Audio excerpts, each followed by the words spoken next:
anges en ce lieu. Yeah. Le mystère des anges en ce lieu. Le mystère des anges en ce lieu.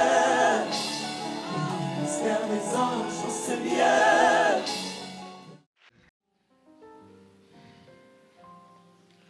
Je pense que vous avez déjà vu le thème principal, n'est-ce pas? Prier ou mourir a été le premier sujet l'année passée qui avait secoué un peu des gens. Il y a quelques jeudis, j'ai fait jeûner ou mourir. Aujourd'hui, c'est méditer ou mourir. Je veux que vous ne mourrez pas. C'est pourquoi j'insiste sur ce genre de sujet. Je prie et je demande à Dieu de toujours nous donner quelque chose à faire pour ne pas qu'on meure. Il faut qu'on reste vivant jusqu'au retour de Jésus. Jésus ne va pas venir enlever des gens qui sont dans un état de mort spirituelle. Il n'est pas le Dieu des morts, il est le Dieu des vivants.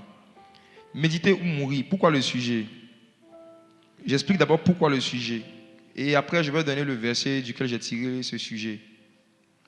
Le sujet parce que je me rends de plus en plus compte, en échangeant avec les gens individuellement, en écoutant même des gens qui sont censés être des enseignants ou des prédicateurs, que Satan, à travers les réseaux sociaux surtout, à travers les réseaux sociaux, est vraiment en train de fabriquer une génération de chrétiens, de disciples, même de prédicateurs, qui ne méditent pas régulièrement la Bible.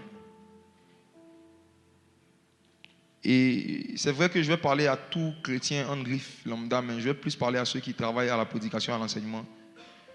Vous allez vous rendre compte, en m'écoutant, sûrement certains parmi vous, que vous ne méditez pas. Vous ne méditez pas, vous préparez les exposés. Exposés.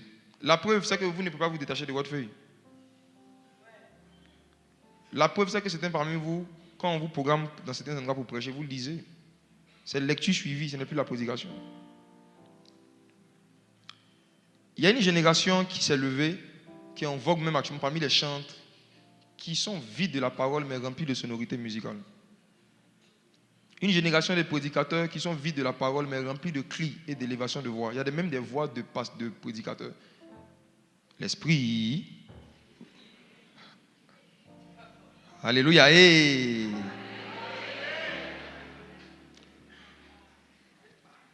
Pourquoi est-ce que aujourd'hui beaucoup de communautés se sentent obligées de copier des concepts charnels, mondains, mettre pour Jésus devant pour attirer les jeunes dans l'église? C'est parce que l'onction qu'ils ont n'est plus attirante. Quand l'onction n'attire plus, on utilise les passions de la jeunesse pour attirer la jeunesse. Or, Paul disait à Timothée, fuis les passions de la jeunesse. Pourquoi est-ce qu'aujourd'hui, on se sent obligé en fait de recopier tout ce que les gens du monde font dans l'église dans le but d'attirer des âmes? Parce que ce qui attirait les âmes autrefois dans l'église a disparu. Dis avec moi l'onction. Dis avec moi l'onction. L'onction, ce n'est pas la faculté de prier pour que quelqu'un tombe. On ne mesure pas l'onction de quelqu'un en fonction du nombre de personnes qui tombent quand il prie. On mesure l'onction de quelqu'un en fonction du nombre de chaînes qui tombent. Ce ne sont pas les hommes qui doivent tomber, c'est les chaînes. Donc, si quelqu'un tombe physiquement et qu'on voit qu'il est toujours addict des mêmes vices, ce n'est pas l'onction qui s'est manifestée, c'est l'émotion. L'émotion chatouille, l'onction brise le joug. Il y a beaucoup de personnes, vous pensez que vous êtes oint, ou vous êtes ému.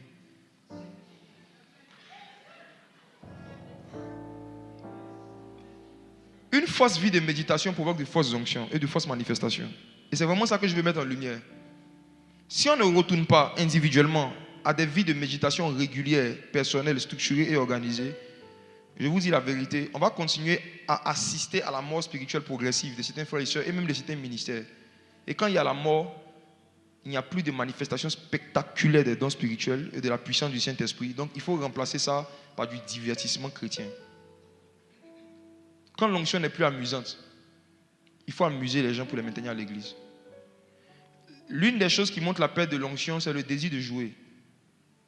La Bible parle d'un homme qui s'appelait Samson. Samson, lorsqu'il a été capturé, la femme qui l'a livré a informé ses ennemis que la source de sa force était chez ses cheveux, n'est-ce pas? Mais la Bible dit que lorsque les Philistins l'ont capturé, ils ont non seulement coupé les cheveux, mais qu'est-ce qu'ils ont fait? Ils ont crevé ses yeux, puis ne plus qu'il médite. Ils savent qu'un oin qui est coiffé, mais qui a des yeux pour méditer, est toujours dangereux. S'il ne peut plus voir les Écritures, on ne peut plus rien faire pour lui. Ils ont coupé ses cheveux, on a creusé ses yeux. Et la Bible dit après ça, les Philistins ont pris ce Samson qui n'avait plus Dieu pour voir, et ils l'ont pris pour les amuser, pour amuser. Quand tu perds l'onction, tu deviens amusant. Ils ont invité maintenant Samson pour se divertir. Et vous allez voir que le même esprit de divertissement est vu dans Exode chapitre 32, dans l'épisode du veau d'or. La Bible dit que lorsque le peuple d'Israël a commencé à adorer le veau d'or, ils se levaient pour manger, pour boire et pour se divertir. Quand il n'y a plus l'onction prophétique, on importe des choses du monde pour divertir le peuple de Dieu. Mais l'heure vient, elle est déjà venue, où l'esprit de méditation va venir détruire l'esprit de divertissement. Osée chapitre 4, verset 6. Je vais commencer par 2 vérités profondes sur la présence de Dieu. Osée 4, verset 6. Mon peuple est détruit parce qu'il lui manque la connaissance. Puisque tu as rejeté la connaissance, je te rejetterai. Ok. On va essayer de tirer certaines vérités de ce verset. C'est un verset très populaire, n'est-ce pas? Mon peuple est détruit parce qu'il lui manque quoi? La connaissance. Mon peuple meurt parce qu'il lui manque la connaissance. Voici d'où est tiré le thème. Prier ou mourir. Méditer ou mourir. Jeûner ou mourir. Voici à partir de ce verset que j'ai tiré ces 3 thèmes. Prier ou mourir. Jeûner ou mourir. Méditer ou mourir. En fait, je me suis rendu compte en lisant que c'est possible d'être détruit dans la présence de Dieu. Dieu commence par dire mon peuple, pas les païens. Il dit mon peuple. Mon peuple. Qui est détruit? C'est son peuple. Leçon numéro 1. Ce n'est pas parce que tu appartiens au peuple de Dieu que tu ne peux pas être détruit. Ce n'est pas parce que tu appartiens au peuple de Dieu que tu ne peux pas mourir. Frères et sœurs, Dieu maintenant, il donne la raison de la destruction de son peuple. Et il dit manque de connaissance, pas manque de ma présence. Ce que je découvre en lisant, c'est que la présence de Dieu ne nous garde pas de la mort. Dieu peut être là et certainement te tuer. La preuve, quand le serpent est venu attaquer Ève dans le jardin, est-ce que Dieu était absent? La présence de Dieu n'est pas un bouclier suffisant contre les esprits de mort. En fait, ce qui nous garde vraiment, c'est la connaissance. Et si Dieu dit mon peuple est détruit parce qu'il lui manque la connaissance, ça veut dire que Dieu peut être présent et la connaissance est absente. Dieu peut être présent et il n'y a pas de connaissance. La présence de Dieu ne produit pas automatiquement la connaissance. Et je vais donner un exemple dans la Bible et un exemple pratique. Vous allez comprendre ce qui se passe dans beaucoup d'églises de réveil. Genèse chapitre 1, verset 1. Au commencement, Dieu créa les cieux et la terre. Verset 2. La terre devint informe et vide. L'Esprit de Dieu se mouvait au-dessus des cieux. Je suis en train de citer le verset, il n'y a pas de problème. L'Esprit de Dieu se mouvait au-dessus des cieux. Des eaux, pardon. Ok. Allez, c'est quelle version ça? Ok. L'Esprit de Dieu se mouvait au-dessus des eaux et les ténèbres étaient à la surface de l'abîme, pas de la terre. C'est ce qui est écrit, n'est-ce pas? Les ténèbres étaient à la surface de la terre. Regardez dans ce verset, il y a 2 présences. Il y a la présence de l'Esprit et la présence des ténèbres. L'Esprit est là, mais il y a quand même les ténèbres. La lumière est venue au verset 3. Parce que le Saint-Esprit n'est pas la lumière du monde. Le Saint-Esprit peut être présent et tu vis dans les ténèbres. Tu peux être baptisé du Saint-Esprit, mais tu es toujours dans les ténèbres. Voici un exemple. L'Esprit de Dieu peut se mouvoir puissamment dans une église. Mais le niveau d'ignorance, le niveau de ténèbres qu'il y a dans la vie des gens fait que leur vie est informe et vide. Ce n'est pas le mouvement de l'Esprit qui change la forme des gens et qui remplit le vide des gens. C'est le mouvement de la lumière. Je reprends. Genèse 1, verset 2. N'est-ce pas que le Saint-Esprit est présent, oui ou non? Il est présent, n'est-ce pas? Mais est-ce que sa présence a suffi pour changer la forme de la terre? Malgré qu'il était présent, malgré qu'il se mouvait, la terre était informe et vide. C'est la raison pour laquelle, malgré que des gens parlent en langue, tombent sous l'onction régulièrement, quand ils sortent en dehors du dimanche, leur vie sociale est informe et vide. Vie de mariage, informe et vide. Vie professionnelle, informe et vide. Vie financière, on n'en parle pas. Informe et effrayant. Mais pourtant, l'Esprit de Dieu se meut. Nous sommes dans une saison où nous ne devons pas chercher le mouvement du Saint-Esprit parce qu'il est déjà là. On doit chercher la lumière. Et la lumière, c'est la connaissance. Dieu dit que la connaissance soit, que la lumière soit, que la connaissance se manifeste. Je l'ai dit et je ne le dirai jamais assez. La lumière dont on parle dans Genèse chapitre 1 au 3e verset, ce n'est pas le soleil. Parce que le soleil a été créé plus de 15 versets plus tard, le 4e jour. Là, nous sommes le premier jour. Il y avait une lumière qui éclairait la terre. Ce n'était pas la lumière du soleil, c'était la lumière de l'enseignement. Ce qui s'est passé littéralement, c'est que Dieu, voyant que la terre était informe et vide, et qu'il y avait le Saint-Esprit qui se mouvait, malgré le mouvement de l'Esprit, il y avait toujours un vide. Parce que, je ne sais pas pourquoi j'ai envie de parler de ça. En fait, il peut y avoir un mouvement du Saint-Esprit sans que les gens ne soient remplis du Saint-Esprit. L'Esprit de Dieu se mouvait, mais il ne remplissait pas la terre. Il se mouvait, mais il y avait toujours un vide. Il peut arriver qu'il y ait des programmes où on prie, l'onction se manifeste. À cause de l'onction, des gens tombent, mais ils ne sont pas remplis. C'est un mouvement, ce n'est pas un remplissage. Il peut arriver qu'il y ait un fort mouvement de l'esprit, mais quand tu te réveilles, tu te sens vide. Tu es tombé pour rien en fait. C'est comme si quelqu'un t'a bousculé juste et puis tu t'es levé. Le but de Dieu, ce n'est pas vraiment de nous bousculer, c'est de nous remplir. Ok, c'était une parenthèse. Donc, vous voyez que Dieu s'arrête et puis il dit, en fait, que l'enseignement soit, que la connaissance soit, que la lumière soit. Et quand la lumière est venue, quand la lumière s'est manifestée, c'est en ce moment-là que, qu'est-ce qui s'est passé? Il a commencé à voir la création. Après le baptême d'eau, après le baptême du Saint-Esprit, il faut chercher la connaissance, il faut chercher la lumière, il faut chercher l'enseignement. Il y a une passion pour l'enseignement que vous devez avoir, sinon votre vie va rester informe et vide. La forme de ta vie dépend de la relation que tu as avec ta Bible. La couleur que ta vie va avoir après ta rencontre avec Dieu, ça dépend de la relation que tu auras avec les Saintes Écritures. Voici. Que signifie méditer? Il y a 3 grandes définitions que je veux donner. Si on doit parler de méditer, qu'est-ce que ça signifie? Des définitions basiques terre à terre. Première définition, méditer, c'est réfléchir sur quelque chose. Dans le but, je précise vraiment, dans le but d'en tirer une leçon qu'on peut appliquer à sa propre vie, pas à la vie des autres.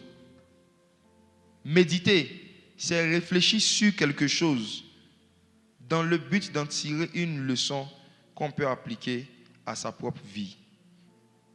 Josué chapitre 1, verset 8, lisons. Pour chaque définition, je vais donner un verset qui illustre ça bien. Josué chapitre 1, verset 8.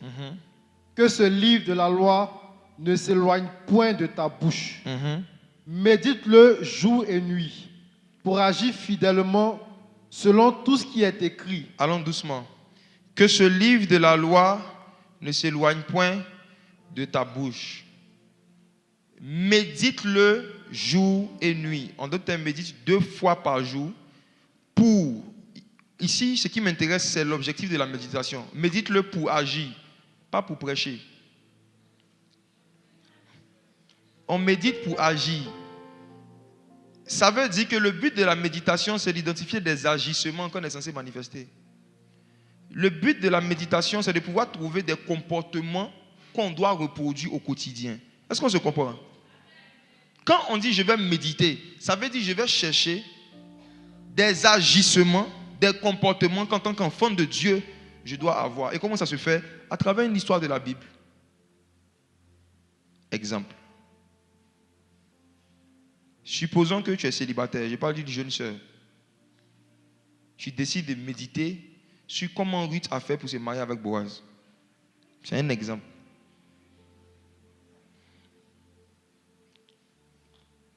Tu décides donc de lire la vie de Ruth pour voir comment est-ce qu'elle a agi. Pour que toi aussi tu puisses agir fidèlement selon ce qui est écrit. Ruth n'est pas allée draguer Boaz. Elle n'est pas allée voir le frère Boaz pour lui dire, tu es frère, Dieu m'a dit que tu es mon mari. Ce que Ruth a fait, c'est qu'elle est venue travailler dans le champ de Boaz. Parce que Ruth a compris que vouloir se marier, c'est vouloir devenir une aide. Et donc, ce qu'elle devait montrer, c'est qu'elle était capable de l'aider dans les choses qu'il faisait déjà. Elle n'est pas venue montrer sa beauté, elle est venue montrer ses vertus. Pour agir fidèlement. Voici comment on met. C'est-à-dire que tu regardes, tu vois, qu'est-ce que Ruth a fait? C'est-à-dire que tu regardes, tu dis, Ruth, je lis l'histoire. Qu'est-ce qu'elle a fait pour se marier? Elle est allée travailler. C'est parce que tu es au chômage que tu n'es pas encore marié. C'est un exemple, quoi. Tu vois, c'est-à-dire que tu médites. Tu te demandes, mais le manteau de Ruth n'est-il pas sur moi? Est-ce que Boaz n'attend pas de me voir travailler d'abord avant de... Attendez, dans l'histoire, est-ce que ce n'est pas parce qu'il a vu la femme travailler qu'il s'intéressait à elle? Ce n'est pas son visage ni sa forme qui l'a attiré, c'était son service. Les hommes riches n'aiment pas les paresseuses.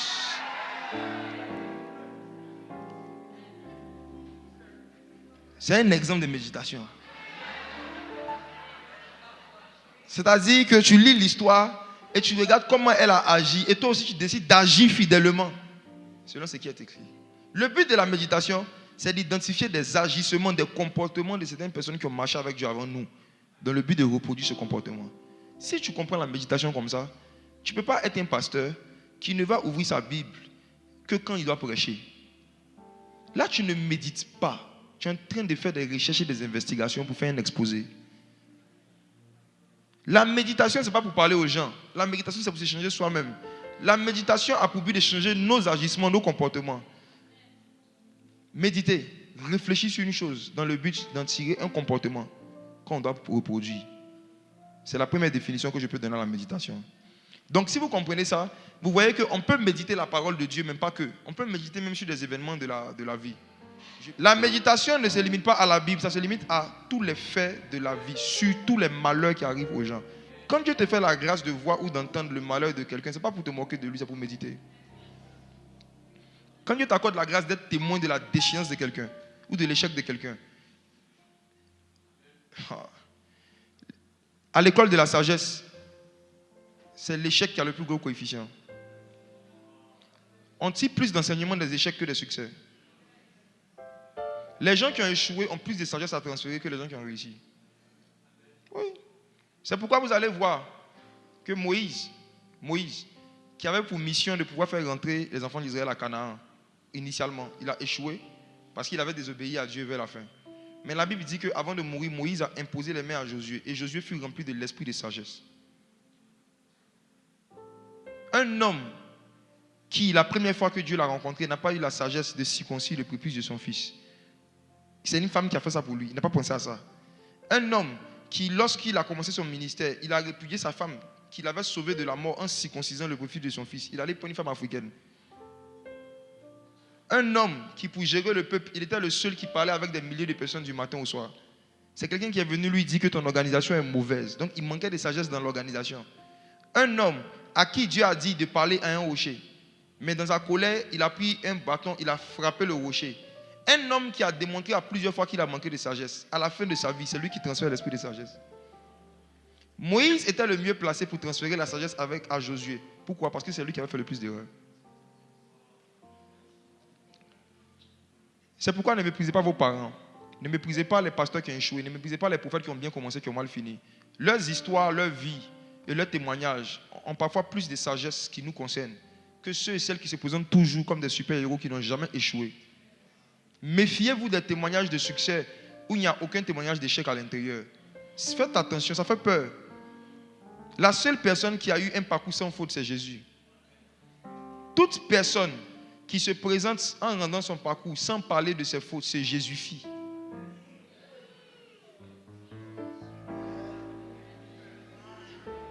Il se déguise en Messie sans s'en rendre compte. Et Jésus a dit de faire attention que dans les derniers jours, il y a des faux Messies qui vont venir, des faux Christ. Les faux Christ, ce n'est pas forcément les gens comme Kakou Philippe. Les faux Christ, les faux Christ là, s'il y a son enfant ici, il m'excuse, il a dit ça comme ça. Les faux Christ, c'est des faux modèles. C'est des gens qui donnent un modèle de succès et de réussite où on te parle que de succès. Beaucoup d'influenceurs sont des faux Christ. Faux modèles. Deuxième définition de la méditation. C'est bon, vous avez compris la première définition, c'est bon? Il faut méditer sur les choses dans le but de tirer une leçon qu'on peut appliquer à sa propre vie. Deuxième définition. Méditer, c'est examiner, analyser une chose dans le but de comprendre le sens. Acte 8, verset 30. Là maintenant, je parle exceptionnellement des Écritures, seulement des Écritures. Acte 8, le verset 30. Tu n'as pas de Bible? Tu n'as pas de Bible? Ok. Quand on donne un verset, prenez vos Bibles, lisez. Acte chapitre 8, verset 30. Philippe accourut et entendit l'Éthiopien qui lisait le prophète Ésaïe. Il lui dit, comprends-tu ce que tu lis? Dis avec moi, comprends-tu ce que tu lis? Le but de la méditation, c'est de comprendre des choses qu'on a déjà lues. On médite dans le but d'essayer de comprendre quelque chose qu'on connaît, mais qu'on ne comprend pas. Tout le monde connaît Jean 3,16. Car Dieu a tant aimé le monde, qu'il a donné son Fils unique, afin que quiconque croit. Ça, tu connais, mais est-ce que tu comprends? Comment on fait pour savoir qu'on comprend un verset? Tu comprends un verset lorsque tu es capable d'en faire sortir 7 messages différents.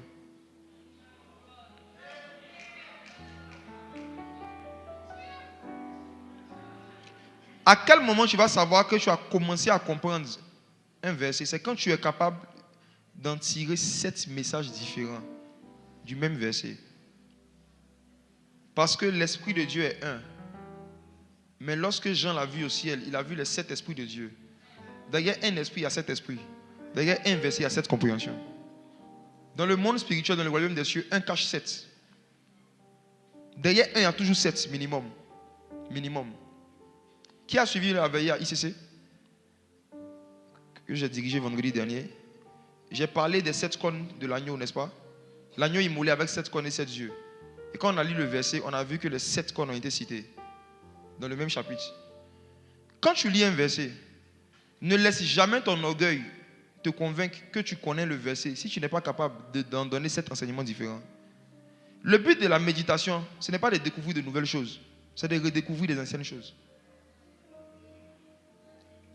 Le but de la méditation, c'est de chercher la compréhension de ce que tu lis, ce que tu as l'habitude de lire. Mais chercher des niveaux de compréhension plus profonds. Minimum 7. Je dis minimum. Ça cache l'orgueil de quelqu'un. Hein. Après ce que j'ai dit, tu connais Jean 3,16? Comprends-tu ce que tu lis?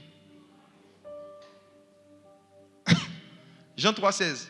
Celui qui n'est pas capable d'en tirer 7 messages différents doit encore méditer. Au moins 7. Parfois, ça peut aller à 24. D'autres, il y a des versets, un verset, les psaumes comme ça de David, très profond. Un seul psaume peut cacher 100 révélations.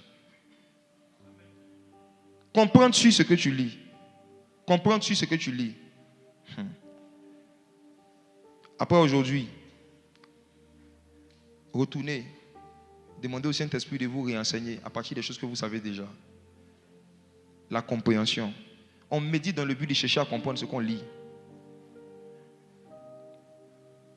Mes frères et sœurs, j'aimerais vous décevoir un peu, comme je l'ai fait la dernière fois par rapport aux jeunes. J'ai apporté dans le corps de Christ une sainte déception sur la définition du jeûne d'Esther. Ça m'a valu même beaucoup de challenges sur TikTok. Les gens commencent à rigoler mes vidéos. Mais personne ne peut contredire parce que c'est écrit, ce n'est pas des interprétations personnelles. Permettez-moi d'apporter encore une déception par rapport au jeûne de Daniel.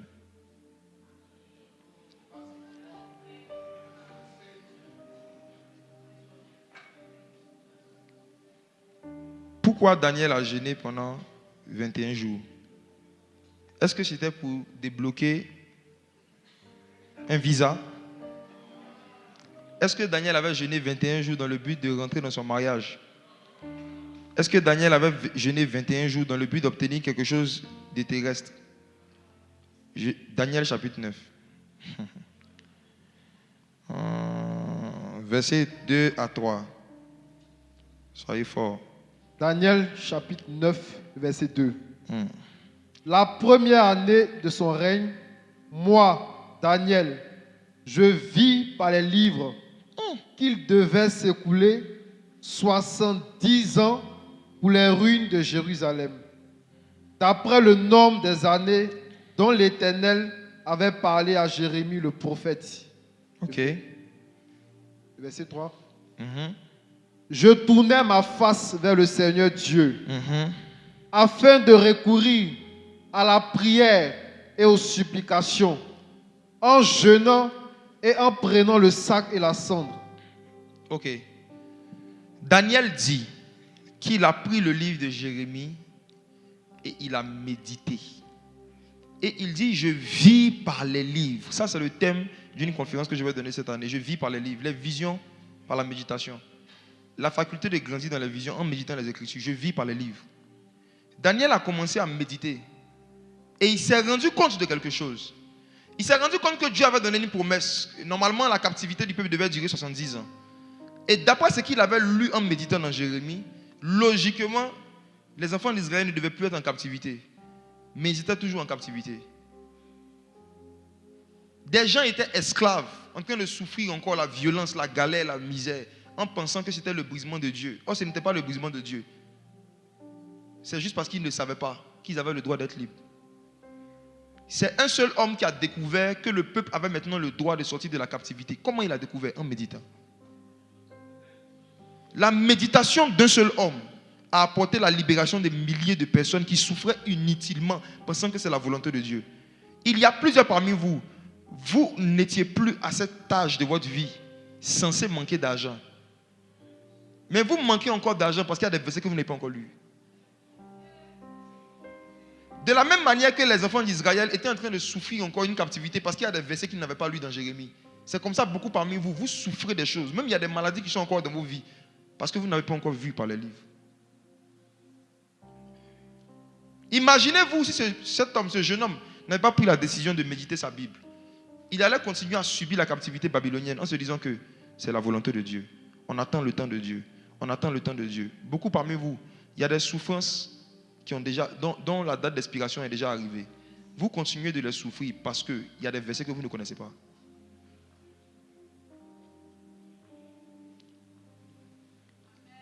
Le fait de ne pas méditer peut te faire mourir avant le temps de Dieu. Quand Daniel a vu, en lisant, que cette captivité n'était plus normale, il a décidé maintenant de jeûner et de prier. Dans quel but? Daniel chapitre 10. Verset 8. Daniel chapitre 10, le verset 8. Je restais seul et je vis cette grande vision. Les forces me manquèrent, mon visage changea de couleur et fut décomposé. Et je perdis toute vigueur. J'entendis le son de ses paroles. Et comme j'entendais le son de ses paroles, je tombais frappé d'étourdissement, la face contre terre. Et voici, une main me toucha et secoua mes genoux et mes mains. Puis il me dit, Daniel, homme bien-aimé, sois attentif aux paroles que je vais te dire et tiens-toi debout à la place où tu es, car je suis maintenant envoyé vers toi. Lorsqu'il m'eut ainsi parlé, je me tins debout en tremblant. Verset 12. Il me dit, Daniel, ne crains rien. Ne crains rien. Ensuite, Car dès le premier jour où tu as eu à cœur de comprendre et de t'humilier devant ton Dieu, tes paroles ont été entendues et c'est à cause de tes paroles que je viens. voici le but du jeûne de Daniel. Daniel a jeûné pour comprendre un verset. C'est tout.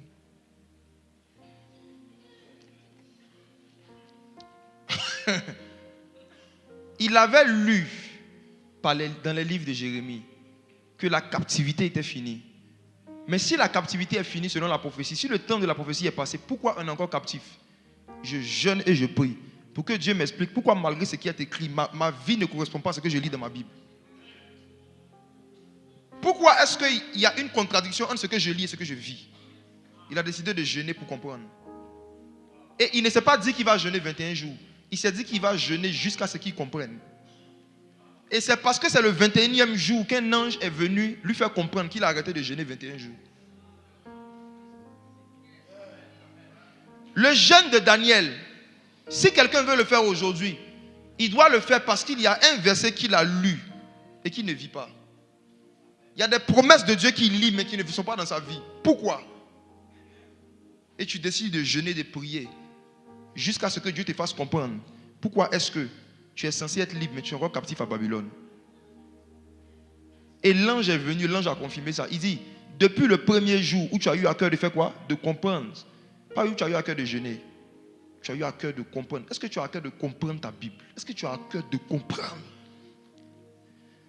Je me demandais pourquoi est-ce que les visitations angéliques sont devenues rares dans l'église moderne. Au point où c'est comme un événement. Au point où quand tu en parles même du haut d'un pupitre, certains prédicateurs se sentent offusqués. Ils disent que tu es orgueilleux. Tu es orgueilleux de dire que Dieu a envoyé un ange pour te visiter. Pourtant, qui sont les anges? La Bible les appelle les fils de Dieu. C'est comme si j'ai mon frère qui s'appelle Franck. Et je vous dis que Franck est venu me voir. Il dit, je suis orgueilleux. Je t'explique qu'un de mes frères est venu me voir. Je suis orgueilleux.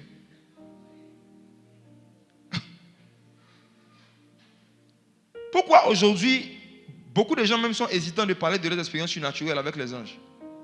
Parce que ce n'est plus commun. Donc quand tu en parles, on donne l'impression que tu veux te faire voir. Donc pour ne pas qu'on te confonde à ceux qui veulent se faire voir, on n'en parle pas. On n'en parle plus. Mais la vérité c'est quoi? C'est qu'il y a un type d'anges qui ne sont envoyés que vers ceux qui ont à cœur de comprendre. Il y a un type d'anges qui ne sont envoyés que vers une génération qui jeûne et qui prie pour comprendre les Écritures. Jeûner pour comprendre la Bible. Daniel. Demande à ton voisin, la dernière fois que tu as jeûné pour comprendre un verset, c'était quand? Demande-lui.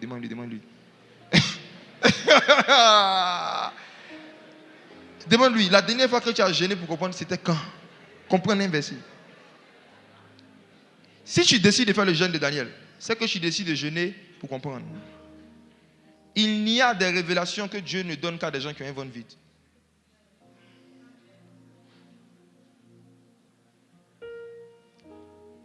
Ce qui a interrompu le jeûne de Daniel, c'est l'explication du verset, de la prophétie de Jérémie. S'il ne allait continuer. Ce type d'ange existe. Mes frères et sœurs, le nombre de fois où j'ai parlé avec des gars comme ça dans les songes, Dieu seul le sait. Moi, j'ai vécu ça dès le début de ma conversion. La première fois que j'ai vécu ça, je lisais un chapitre de Proverbes qui dit « C'est par la sagesse que l'Éternel a fondé la terre. C'est par l'intelligence qu'il a affermi les cieux. » Je me suis assis et j'essayais de comprendre. Il dit, il a formé la sagesse comment? Affermi les cieux. Quand on dit affermi, ça veut dire qu'il y a du sol. Mais quand moi je regarde le ciel, j'ai l'impression qu'il n'y a pas du sol. Or, le ciel est affermi. Il y a du sol. Le sol du ciel. S'il n'y avait pas de sol au ciel, comment est-ce qu'il y aurait l'arbre de vie? L'arbre pousse sur le sol. Je voulais comprendre le sens. Toute la nuit, j'ai essayé de comprendre, je n'arrivais pas. Et je m'endors. Et je vois un homme qui vient, qui s'assoit à côté de moi et qui dit, parce que tu as eu à cœur de comprendre ce verset de Proverbe, je suis venu t'expliquer. C'était en 2011 la première fois. Et ça ne s'est plus jamais arrêté jusqu'à aujourd'hui. Croyez en ce que je suis en train de vous dire. Si Dieu voit que vous aimez votre Bible plus que votre pasteur, il va commencer à envoyer certains anges vers vous pour vous expliquer des choses qu'un pasteur ne nous a pas expliquées. Si Dieu voit que les Écritures, vous avez à cœur de les comprendre, si tu as à cœur de comprendre ce que tu lis, et il sait que tu n'as pas les outils autour de toi, ni les personnes pour t'expliquer, il ne manque pas d'ouvriers dans le royaume des cieux pour venir expliquer des passages. Ça ne manque pas. Ils sont pleins, les anges n'attendent que ça. Ils sont passionnés de la parole. Donc quand ils voient que quelqu'un sur la terre émet une certaine passion pour les Écritures, dans le monde spirituel, tu émets des signaux. La soif, en fait qu'il y a des lumières bleues qui sortent sur toi comme ça, et puis les anges te localisent. Ils disent, oh, il y a quelqu'un qui veut comprendre. Le but de ce message, c'est de provoquer en vous un désir très puissant de comprendre la parole de Dieu, afin d'agir fidèlement, pas afin d'aller prêcher. Comprendre dans le but de modifier vous-même vos agissements. Le jeûne de Daniel. Qui a déjà fait le jeûne de Daniel ici?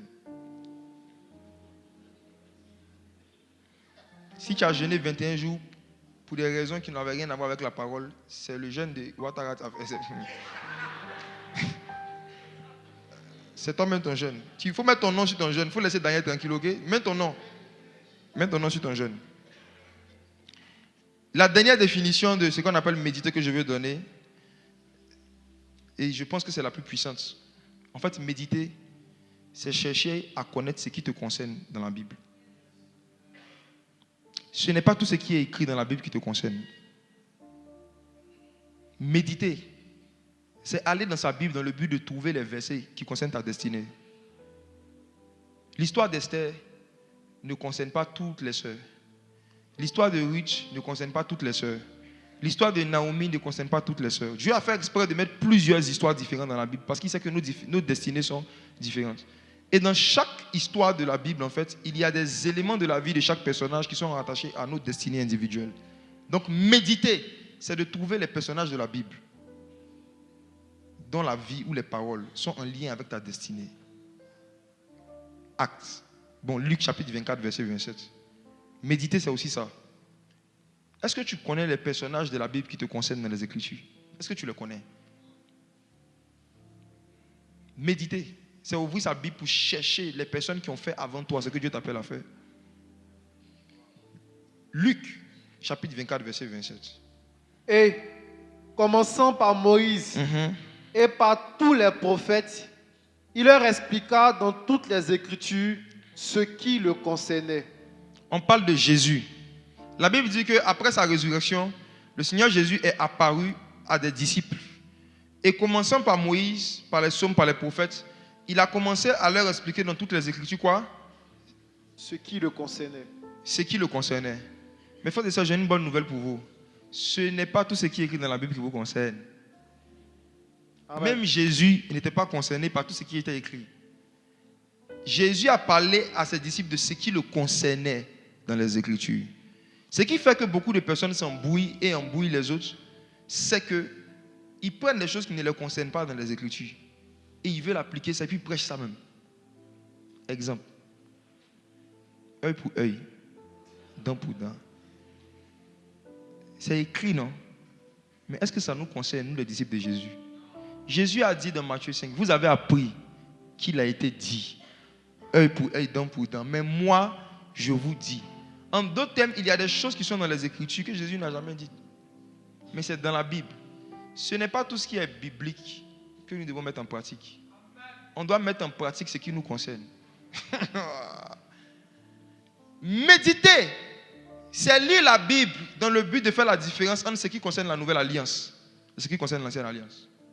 Ce qui concerne ceux qui sont lavés par le sang de Jésus et ceux qui n'étaient pas lavés par le sang de Jésus. Cet amalgame entre l'ancienne et la nouvelle alliance, c'est ce qui est à la base de toutes les hérésies et les déviations que nous voyons aujourd'hui dans nos communautés. C'est parce que les gens ne prennent pas le temps de regarder ce qui nous concerne dans les Écritures que jusqu'à aujourd'hui, il y a des chrétiens évangéliques qui font fête de moisson. Laissez-moi parler. Laissez-moi parler.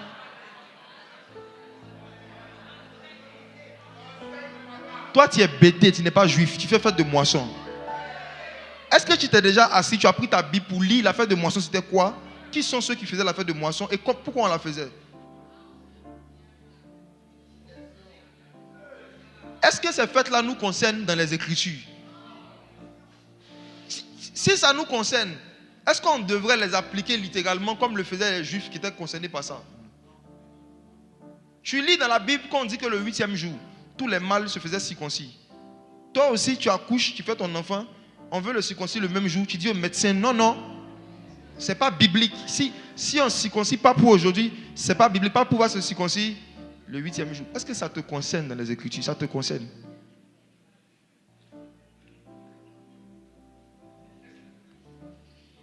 Est-ce que tu connais ce qui te concerne dans les Écritures? Moins vous allez connaître ce qui vous concerne en tant que des disciples de Jésus, plus les gens vont vous manipuler avec des versets qui vont dire, c'est dans la Bible. Il est aussi écrit dans la Bible de ne pas manger de la viande de porc. Mais nous savons ce que nous faisons avec la tchéké. C'est écrit dans la Bible de ne pas manger la viande de porc. Mais pourquoi ça, quand on lit, on dit non, ça c'est l'ancienne alliance. Donc quand ça nous arrange, on connaît l'ancienne alliance. C'est écrit dans la Bible que lorsque une femme est dans sa période de menstrue, elle n'a pas le droit de venir dans la maison de Dieu. C'est écrit, non? Mais nous voici.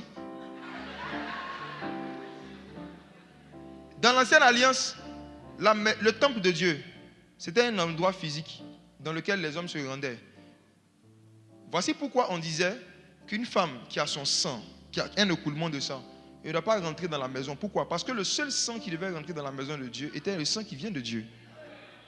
Mais dans la nouvelle alliance, le sang même sort du temple. Parce que ton corps est le temple du Saint-Esprit. Donc en fait, quand une sœur en Christ qui a le Saint-Esprit a ses monstrues, c'est le sang même qui sort du temple. C'est où elle ne doit pas aller. Est-ce que tu connais ce qui te concerne dans les Écritures? Faites un exercice toute l'année 2025. Lisez la Bible dans le but de savoir ce qui concerne la nouvelle alliance, ce qui ne concerne pas la nouvelle alliance. Vous allez vous rendre compte qu'il y a plein de fausses doctrines dans lesquelles nous sommes dans les milieux évangéliques. On a l'habitude d'attaquer les catholiques. Mais je ne pense pas que l'église évangélique actuelle a moins de fausses doctrines que l'église catholique.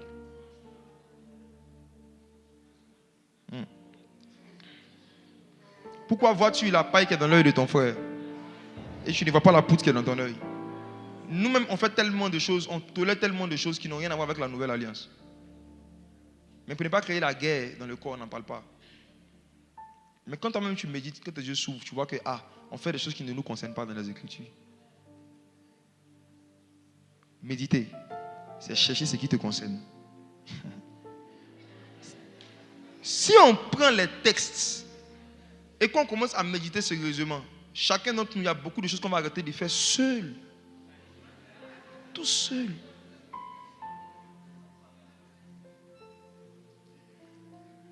J'avance.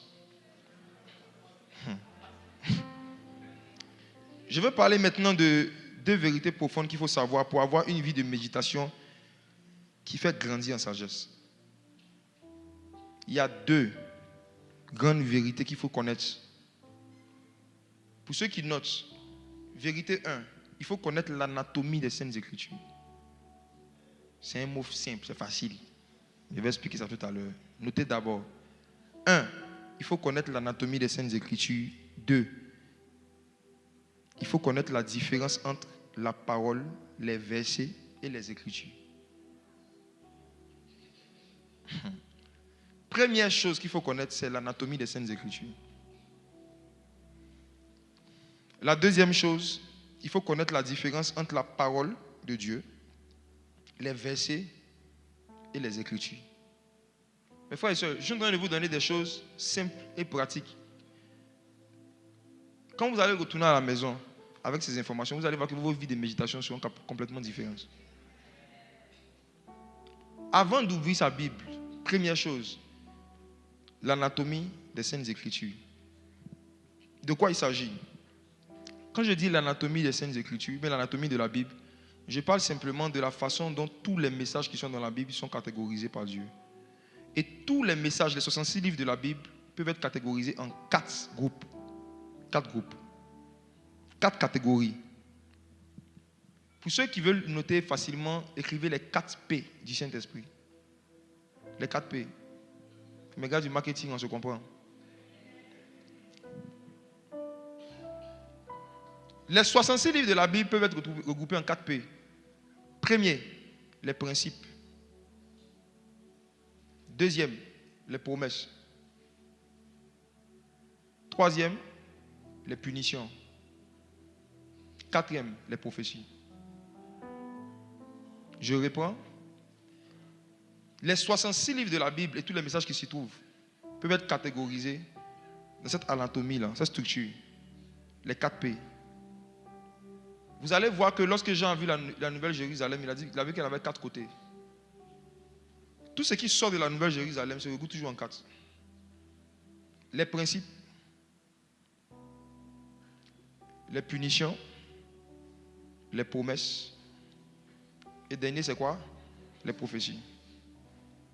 Quand tu lis un verset dorénavant, quand tu veux méditer, quand tu ouvres ta Bible, donnez-moi un verset au hasard. Qui a le micro? Lis quelque chose qui te passe par la tête. Donne-moi un verset, n'importe quel. Choisis un chapitre, un livre. Romains 1, verset 1. Ok. Pardon, Romains 8, verset 1. Romains 8, verset 1.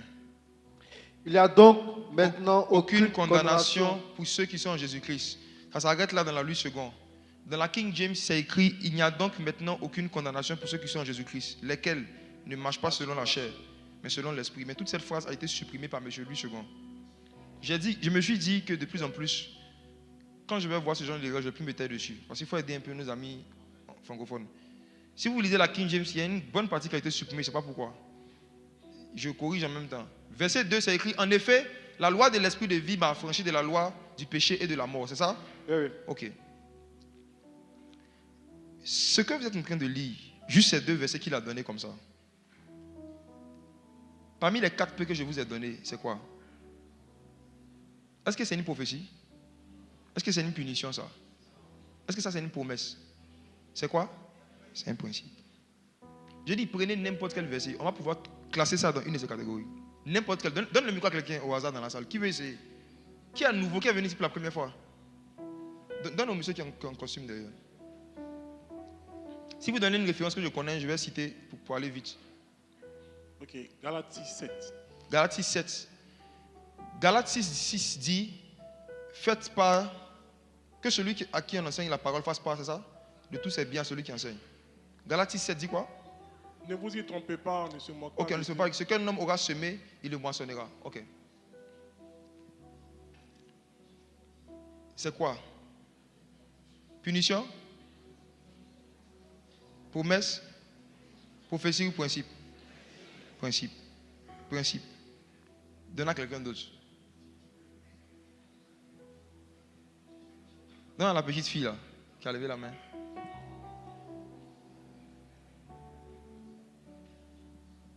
Un Thessaloniciens 5:17.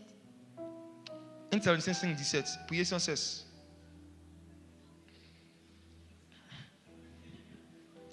Quand nous on était adolescents, nos amis jouaient au basket. Nous on jouait à la Bible.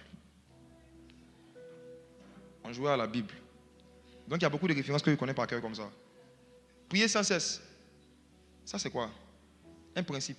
Bon, jusque-là, tous les exemples qui sont donnés, c'est que des principes. Si quelqu'un a compris un peu le principe, est-ce qu'il peut donner un verset qui est soit une punition, une prophétie ou une promesse? Non, je veux donner la parole à les gens qui sont venus pour la première fois. Ou... Bon, il y a une main. Mon gars, il y a une main à côté de toi. Donne-moi la référence seulement.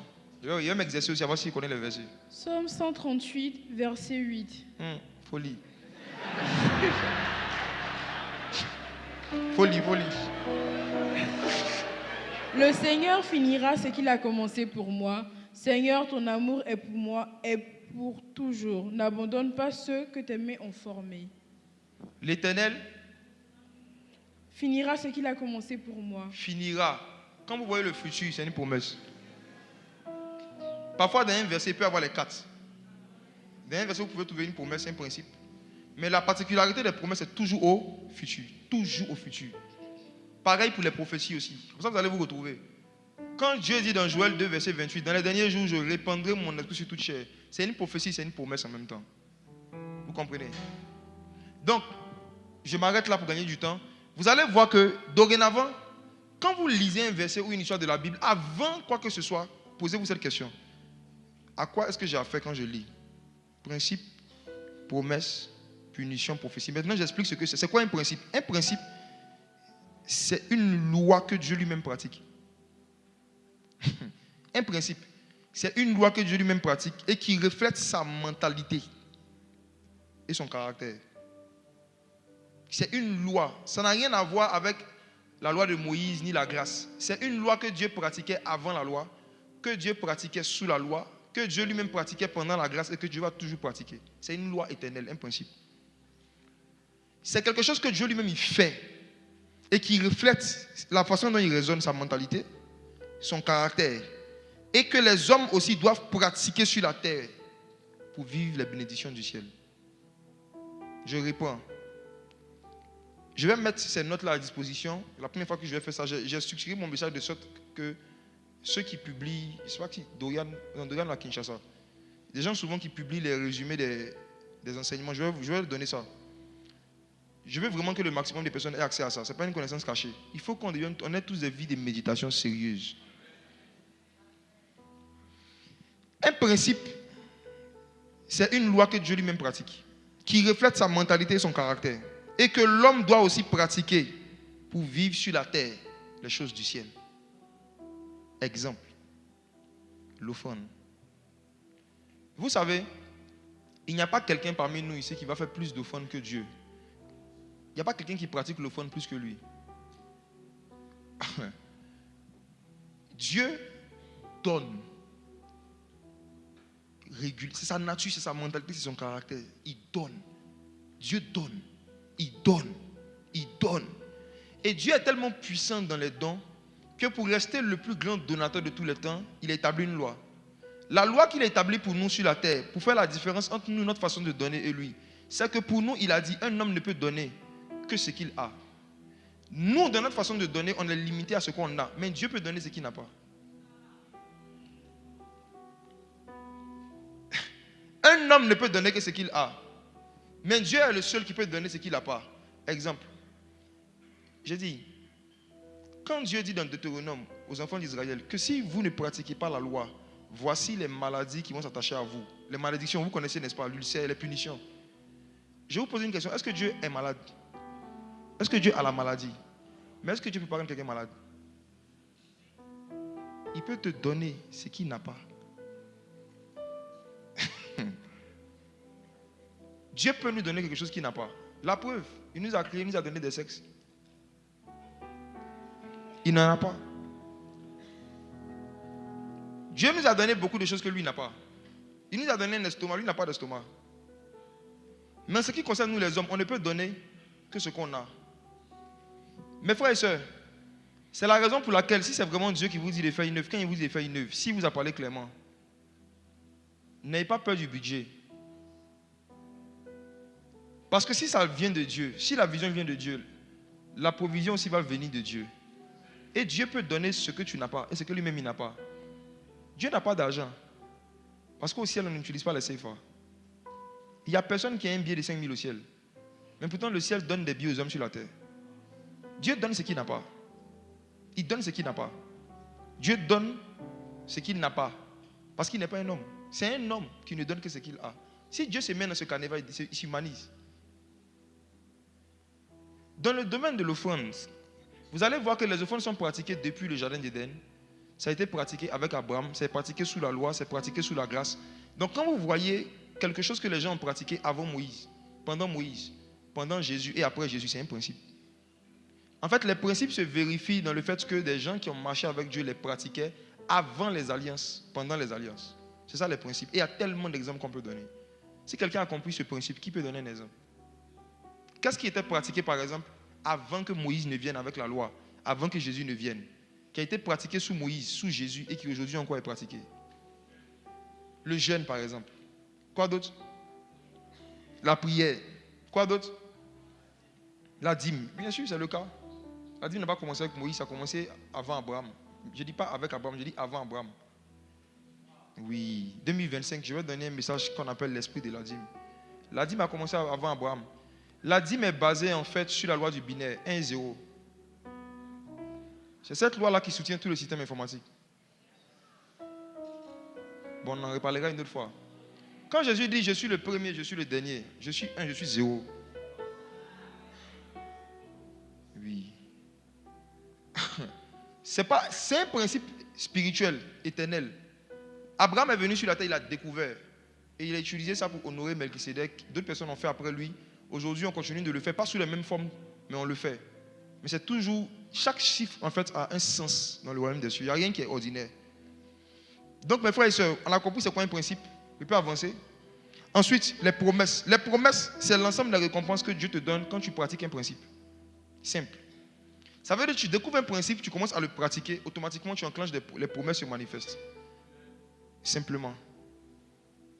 Donc la plupart des gens qui ne vivent pas les promesses de Dieu, c'est des gens qui ne pratiquent pas les principes de Dieu. Simple. Et parfois ils cherchent des démons et des délivrances inutiles. Ils cherchent des liens de famille qui n'existent plus. Le peuple est détruit pas parce qu'il a des liens de famille, mais parce qu'il lui manque la connaissance. Parfois c'est le manque de connaissance qui font que des gens vivent des destructions et ils pensent que c'est la présence des démons qui le fait. Je prends un exemple simple. Il y a un principe qui dit que tout ce qui est rempli attire, tout ce qui est vide repousse. C'est un principe.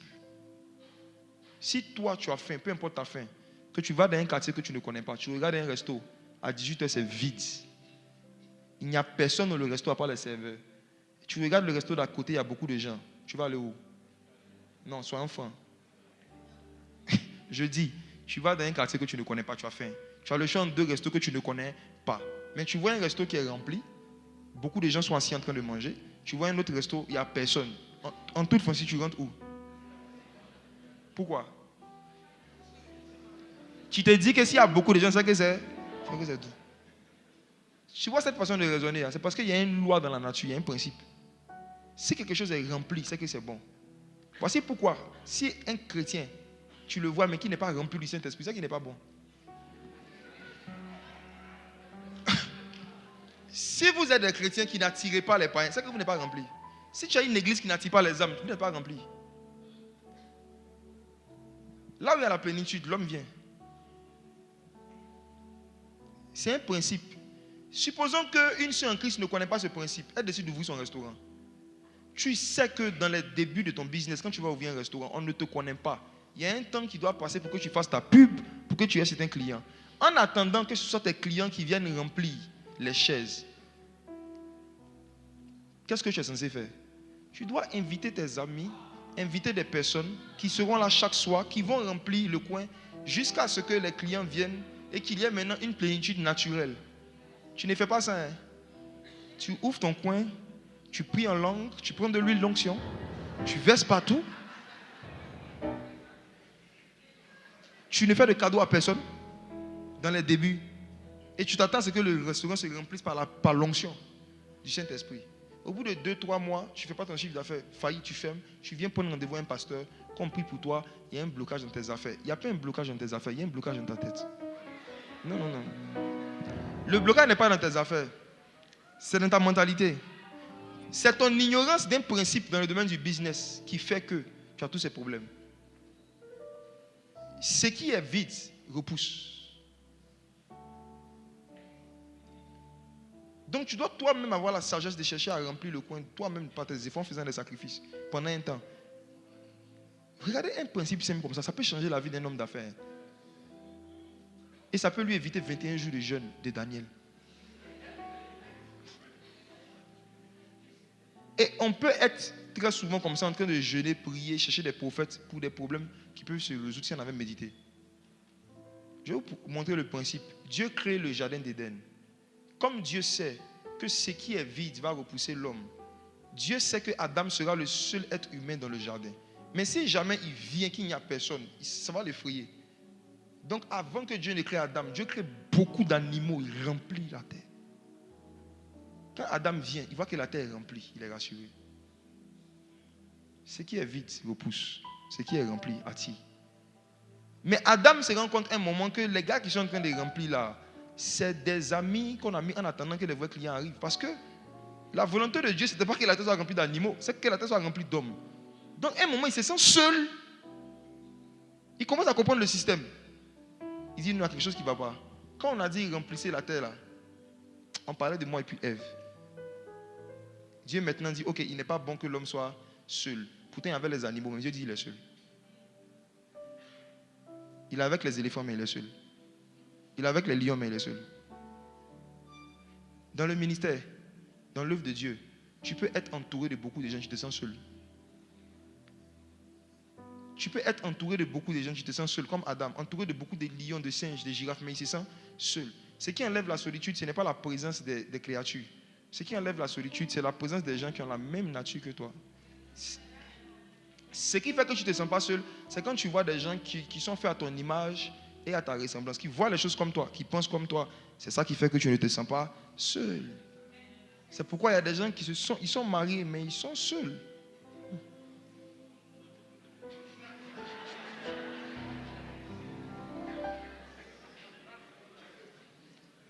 Bon, c'était une parenthèse. Le but des fiançailles, c'est de travailler à devenir à la même image, à la même ressemblance. Les gens n'ont pas pris le temps de passer cette étape. Ils se sont rencontrés lundi, ils se sont mariés mercredi. Ils arrivent maintenant là-bas, ils voient qu'ils n'ont pas la même nature. Chacun se sent seul. C'était une parenthèse. Après les promesses, c'est quoi? C'est quand tu pratiques les principes, c'est la récompense attachée à la pratique des principes. Mais quand tu désobéis aux principes, qu'est-ce qui arrive? Les punitions. C'est comme ça la parole de Dieu, les punitions. Maintenant, il y a des choses que Dieu veut faire qu'il n'a pas encore fait, c'est ce qu'on appelle les prophéties. C'est l'ensemble des événements qui doivent arriver sur la terre, auxquels les humains doivent se préparer, soit pour les expérimenter, soit pour les éviter. il y a deux catégories de prophéties. Il y a des prophéties pour lesquelles on doit se préparer à les vivre, comme Joël 2, 28. Je répandrai mon esprit sur toute chair. Les jeunes gens prophétiseront. On aime cette promesse, on aime cette prophétie. Et on se prépare pour vivre, c'est la gloire à Dieu. Mais il y a des prophéties du genre, lorsque le Fils de l'homme va revenir, deux personnes seront couchées dans un lit. Un sera pris, l'autre sera laissé. Prophétie ça, on se prépare pour éviter. Tu te prépares pour que la personne qui soit laissée, ce ne sera pas toi en tout cas. Voilà. Il y a des prophéties que Dieu nous donne pour qu'on vive un style de vie qui va nous permettre de les éviter. Ça concerne notamment les jugements qui doivent arriver sur la terre. Et c'est très important de les connaître. C'est très important de les connaître. La connaissance des jugements que Dieu a prévu à battre sur les habitants de la terre nous donne un certain style de vie. Ça nous donne une certaine force pour marcher dans la crainte de Dieu. La connaissance des jugements donne la force de craindre Dieu. Donne la force, même si tu arrives de tomber, de ne pas tout te coucher, quoi, de ne pas rester au sol. Parce que tu connais ce qui va t'attendre si tu restes au sol. L'ignorance des jugements de Dieu de notre génération, c'est ce qui justifie la légèreté qu'on a. Il y a des jeunes chrétiens qui ont déjà fait un an dans les églises, ils n'ont jamais été enseignés sur le jugement d'Armageddon, sur la guerre d'Armageddon, sur le jugement dernier. Ils ne connaissent pas le mot jugement. Ils ne savent rien des jugements et des punitions que Dieu réserve à tous ceux et celles qui vont vivre comme ils veulent. Et on ne veut pas en parler. On ne faut pas effrayer les gens. Il faut leur parler de l'amour. Le verset préféré, c'est ne jugez point. Vous ne serez pas jugés.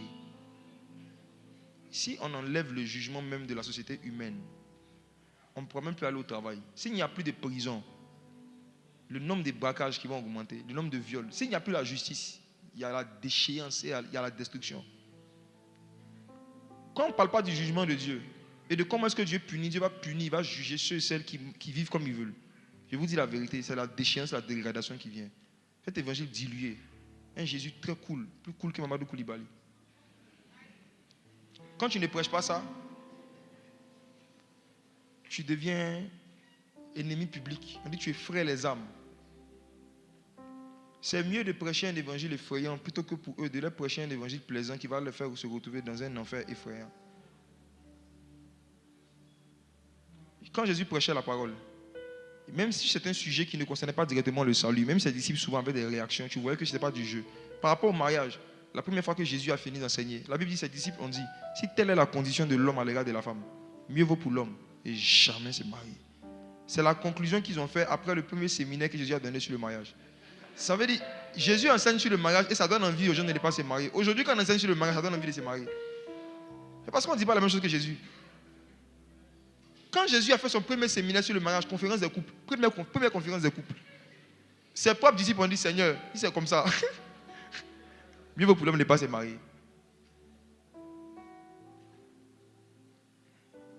Principe, les promesses, les punitions, les prophéties.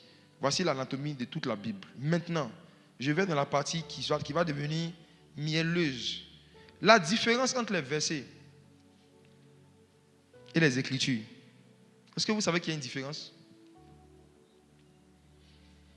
Les versets, c'est l'ensemble de tous les chapitres et puis tous les textes qui sont dans la Bible.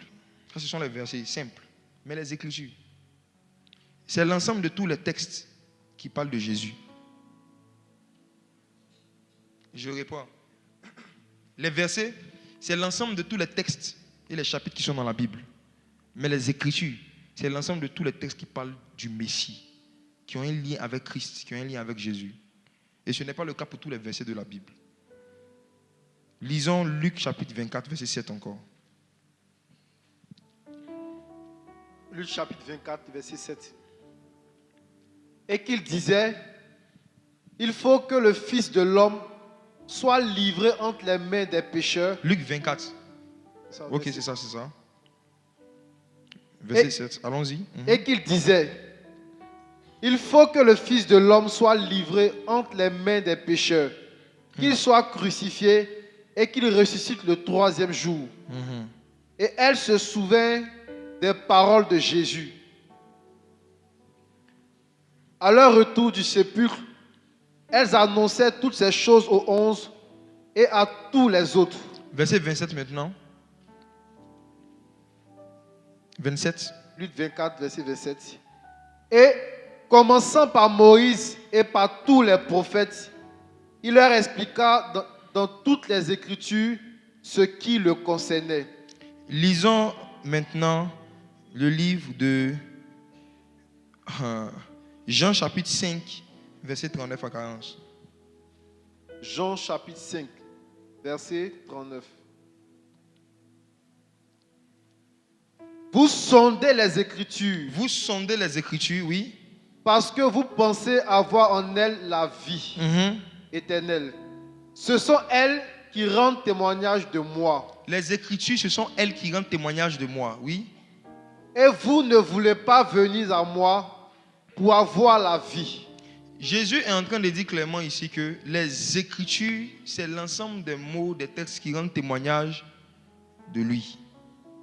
C'est ce qu'on appelle les Écritures. Les versets, c'est quand tu ouvres ta Bible, ce que tu lis, ça, ce sont les versets. Donc, quand tu médites, c'est dans le but de lire des versets pour découvrir les Écritures. Et pourquoi est-ce qu'on veut découvrir les Écritures? Parce qu'on veut connaître la parole de Dieu. Qui est la parole de Dieu? Hey. 1 Samuel 3, verset 1.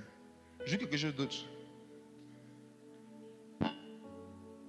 1 Samuel 3, verset 1. 1 Samuel 3, le verset 1. Le jeune Samuel était au service de l'Éternel devant Élie. Au service de l'Éternel, devant Élie. Les jeunes normaux servent toujours Dieu devant un père. Allons-y. Allons-y. La parole de l'Éternel était rare en ce temps-là. Les visions n'étaient pas fréquentes. Qu'est-ce qui était rare? La parole de l'Éternel. Est-ce que les versets étaient rares? Non. Est-ce que les gens n'avaient pas les Écritures? Si. Ils avaient les textes. Mais qu'est-ce qui était rare? La parole de l'Éternel. Aujourd'hui, la Bible est vulgarisée, mais la parole est rare. On a les Écritures, mais la parole est rare. Nous sommes au temps de Samuel. C'est pourquoi les visions ne sont pas fréquentes. Parce qu'il y a un lien entre la parole et les visions. Je vis par les livres. Il y a un grand lien entre les visions authentiques et les vies de méditation authentiques. Vous allez voir que le mot vision, la première fois qu'il est utilisé dans la Bible, Genèse chapitre 15, à partir du verset 1, c'est Dieu. On dit la parole de l'Éternel vint à Abraham dans une vision. Et vous allez voir que dans beaucoup de livres de prophètes, quand on parle de vision, on parle toujours de la parole. On dit la parole de Dieu fut révélée au prophète dans une vision. La parole fut révélée dans une vision. Écoute-moi, chaque fois que tu as lu un verset à travers lequel tu as vu Jésus d'une autre manière, tu as eu une vision. Oui. Chaque fois que tu as lu un chapitre et ta façon de voir Dieu a changé, tu as eu une vision. La parole de Dieu t'a été révélée, mais dans une vision. La première manifestation des visions, c'est la capacité de voir la parole qui est derrière les Écritures. Quand tu lis un verset, quand par exemple, regardez une démonstration, l'apôtre Paul dit dans 1 Corinthiens chapitre 10, à partir du verset 1, il dit quoi? Il dit qu'on ne doit pas ignorer que les enfants d'Israël ont été dans le désert, sous la nuée, ils ont été baptisés en Moïse. Et il y a un rocher qui les suivait. Ça, ce sont les Écritures. Les Écritures disent qu'il y a un rocher qui suivait les enfants d'Israël. Il dit, oh, ce rocher, c'était Christ. Là, c'est la parole. C'est-à-dire que derrière un caillou, il a vu Jésus en fait. La parole, c'est Christ, c'est Jésus. Et il est caché dans tous les versets. Dans beaucoup de versets, dans toutes les histoires. Tu peux voir Jésus dans Genèse 1, verset 1. Tu peux voir Jésus. Donnez-moi n'importe quel verset au hasard. Je vais faire une démonstration. Regarde, quelqu'un qui n'est pas d'ici, qui est venu pour la première fois. Donne-moi un verset que tu connais, qui te plaît, que tu connais par cœur. Cite-moi le verset. On va chercher. En fait, je veux te démontrer c'est quoi la parole dans les Écritures. Quelqu'un veut essayer? Ok. Donnez le micro à quelqu'un. 1 Corinthiens 10, 31. Que vous mangiez, que vous buviez, quoi que vous fassiez, faites-le pour la gloire de Dieu. C'est trop facile. Je veux quelque chose de... Donne-moi un verset de l'Ancien Testament. Vous allez voir que les premiers apôtres prenaient l'Ancien Testament pour prêcher Christ. Ils prenaient les Écritures. Ils prenaient les histoires que les gens connaissaient pour leur parler d'un Messie qu'ils ne connaissaient pas. Il y avait de la puissance dedans. Quand on te fait sortir la parole des Écritures, c'est vivant. Donnez-moi, qui a le micro? Ésaïe 46, versets 10 à 11. Ça dit quoi? J'annonce dès le commencement ce qui doit arriver. Merci. Et longtemps d'avance ce qui n'est pas encore accompli. Okay. Je dis mes arrêts subsistent et j'exécuterai toute ma volonté. Ça, c'est une prophétie qui parle encore de Jésus. J'annonce dès le commencement ce qui doit arriver. Le mot qui était traduit par commencement, c'est Bereshit, Genèse. Quand vous lisez au commencement, Genèse chapitre 1, verset 1, au commencement, Dieu créa les cieux et la terre. Le commencement, là, ce n'est pas le début d'un temps, c'est le début de la manifestation d'une personne. Le commencement, c'est Jésus, parce qu'il a dit dans Apocalypse 1, je suis le commencement. Vrai ou faux? Dans Genèse 1, verset 1, comme vous voyez, au commencement, Dieu créa, ça veut dire en Christ. Dieu créa. Paul l'a dit, il dit c'est par lui, par Christ, que Dieu a créé toutes choses. Christ est le commencement. Quand il dit j'annonce dès le commencement ce qui doit venir, il est en train de dire c'est en Christ que j'annonce toutes les choses à venir. C'est pourquoi Jésus a dit quand le Saint-Esprit va venir, il vous annoncera les choses à venir parce que c'est l'Esprit de Christ. Donnez-moi un autre verset. Donnez-moi une histoire de la Bible, une histoire. Mais David Goliath, c'est trop facile. Donnez-moi une histoire de la Bible que vous connaissez, une histoire. De l'Ancien Testament notamment, de préférence. Une histoire de l'Ancien Testament. Oui, madame? Genèse 27, le verset 42. On rapporta à Rebecca les paroles d'Ésaü, son fils aîné.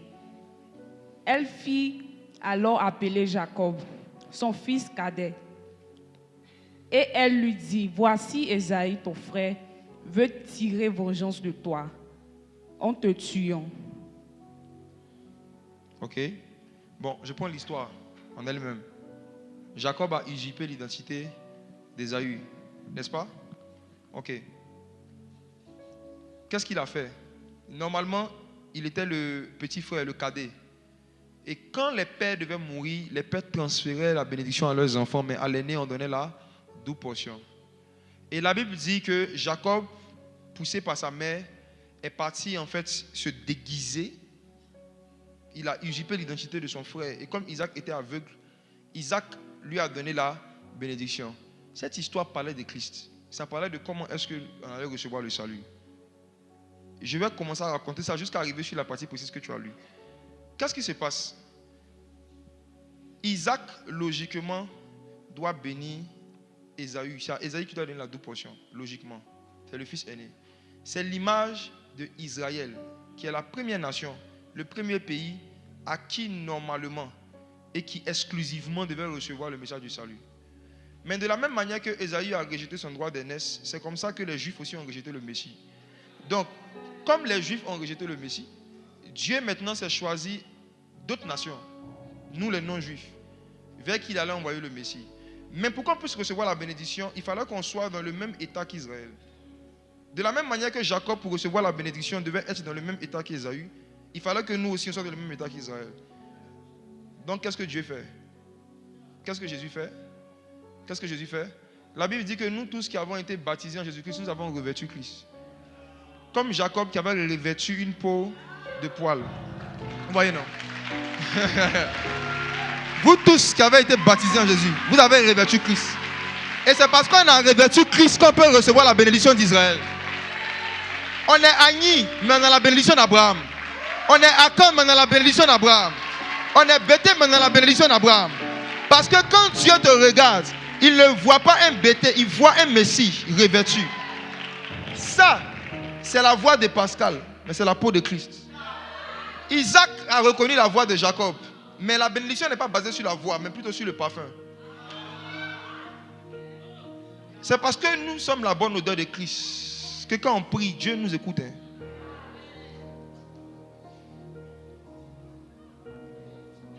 Ça, c'est la parole. Mais on tire ça de quoi? Les Écritures. Les Écritures sont un témoignage de Jésus. Dans les histoires les plus simples et les plus banales de l'Ancien Testament, ça parle de Jésus. Les histoires les plus simples, ça parle de Jésus.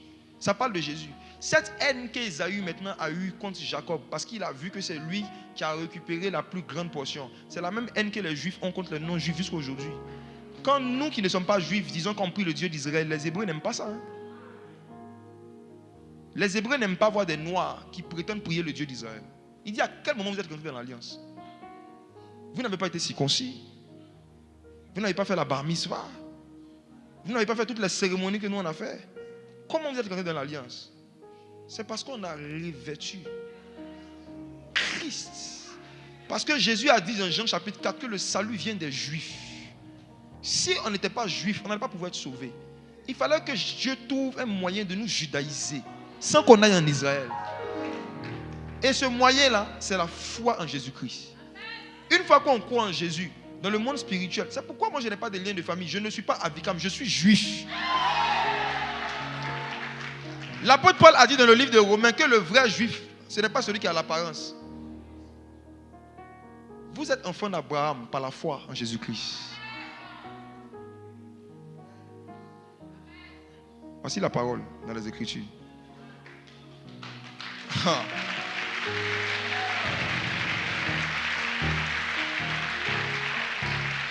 Et la Bible dit qu'au temps de Samuel, la parole était rare. Ça veut dire que les gens prêchaient, mais ils ne parlaient plus du Messie. On prêche, mais on ne parle plus du Messie. Et je vous dis que c'est la même chose aujourd'hui. C'est rare de voir une église qui fait un séminaire sur Jésus. On ne parle plus du Messie dans sa propre maison. Oui. Je vous dis que je regarde les thèmes de prédication annuelles des églises. Ils prêchent sur tout sauf sur Jésus. Des gens connaissent les 7 secrets pour rentrer dans la percée surnaturelle. Ils connaissent les 7 critères pour reconnaître l'homme de sa destinée. Ils connaissent beaucoup de choses, mais ils ne connaissent pas pourquoi est-ce que Jésus a reçu une couronne d'épines. Si on leur demande pourquoi est-ce que c'est de l'épine qu'on a mis sur sa tête, combien peuvent expliquer? Pourquoi il fallait absolument que son sang verse sur un bois pour nous sauver?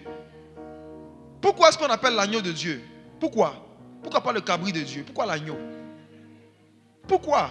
Pourquoi après son baptême, Jésus est allé jeûner 40 jours dans le désert? Pourquoi? Notre ignorance de qui est Jésus, de ce qu'il a fait et pourquoi il a fait ce qu'il a fait est tellement profonde que le peuple est en train de détruire.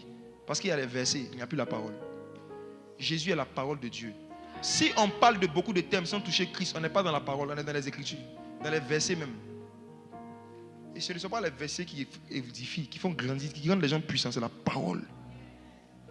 Vous avez la responsabilité vous-même de chercher la parole dans vos Bibles, de chercher Jésus, chercher à connaître Christ. C'est la connaissance de Christ, le niveau de connaissance de Jésus, de Christ que vous allez avoir, qui va déterminer le niveau d'assurance et de fruit que vous allez porter sur la terre. Je vous dis la vérité.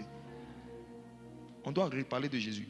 À partir de février, tout le thème ici, c'est Jésus-Christ crucifié. Je ne change pas de sujet. En février, on va planter la croix ici. On va étudier chaque aspect. On va commencer par sa barbe qu'on a arrachée. On va commencer par sa sueur qui s'est transformée en sang. On va comprendre ce que notre salut a coûté. La parole est devenue rare. On prêche, mais ce n'est pas la parole. Si je viens prendre 2 heures de temps pour t'expliquer la couleur du corps des anges, comme tu ne connais pas la définition d'être édifié, tu vas dire j'ai été édifié. Maintenant, quand tu sais qu'il y a des anges bleus, rouges et verts, quand tu as fini de savoir ça, ça te donne la victoire sur la pornographie.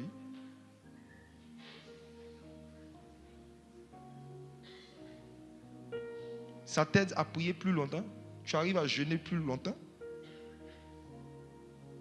Tout ce qui ne transforme pas, n'améliore pas tes facultés, tes comportements et tes vertus, ce n'est pas de l'édification. Il y a des informations inutiles que les gens donnent à longueur d'heure parce que les gens ne connaissent pas la parole. Mais si vous avez la définition de ce qu'on appelle la parole, quelqu'un commence à vous parler de sa voiture, de sa femme, de sa maison, dans la prédication, 30 minutes, l'entend parler de sa femme. Après, il parle de ses enfants à partir de la 42e minute sur YouTube. Après, il commence. Tu vas comprendre que c'est une prédication, mais la parole est rare, il n'y a pas la parole. Il a parlé de beaucoup d'autres choses, mais il n'a pas parlé de Jésus. Il n'a pas donné la parole. C'est pour ça que souvent vous partez dans certains cultes. Tout le monde dit que c'était puissant, mais vous sortez, vous êtes vide. Jean chapitre 1, verset 1 à 4. Un passage qu'on connaît. Job. Jean chapitre 1, verset 1 à 4.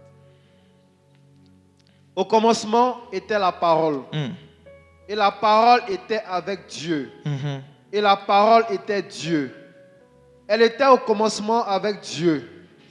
Toutes choses ont été faites par elle. Et rien de ce qui a été fait n'a été fait sans elle. Attends. Au commencement était la parole. La parole était avec Dieu. Et la parole était Dieu. Si on s'arrête juste sur ce verset, est-ce qu'on peut avoir une relation personnelle avec Dieu sans lire la Bible? Est-ce qu'on peut avoir une relation avec la parole sans lire la parole? Maintenant, vous qui ne méditez jamais vos Bibles et qui dites que vous avez une relation avec Dieu, vous avez une relation avec quel Dieu? Il y a beaucoup de Dieu dans l'atmosphère. S'il vous plaît, aidez-nous à comprendre le Dieu que vous suivez. Un Dieu qui n'est pas la parole. Il y a certains ici qui suivent un Dieu qu'on appelle sensation. Les sensations, c'est un Dieu. Quand tu pries, maintenant, quand tu as fini de... Qu'est-ce que tu as appris de nouveau?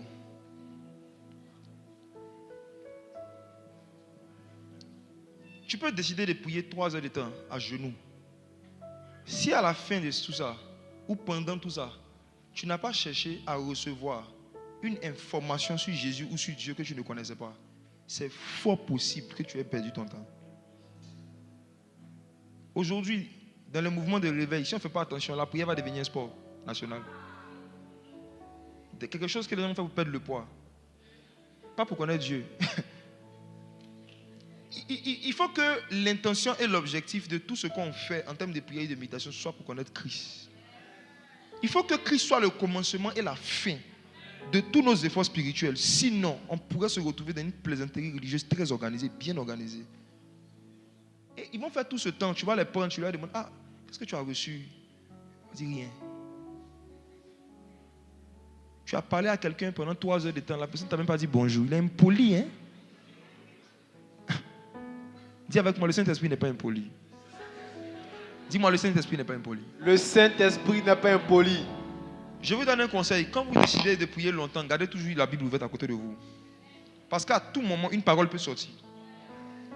Ne priez jamais longtemps sans lire la parole. Sans la parole autour, je vous assure. Quand vous priez beaucoup, vous exposez votre esprit au monde spirituel. Et dans le monde spirituel, l'onction que vous avez reçue vous enseigne. Donc les longues prières sont les bonnes atmosphères même pour recevoir des enseignements. On n'a pas dit que prier c'est fermer la Bible forcément. Non. Vu que la prière est une communication et que la voix de Dieu sort des Écritures, pourquoi tu fermes la bouche de Dieu quand toi tu lui parles?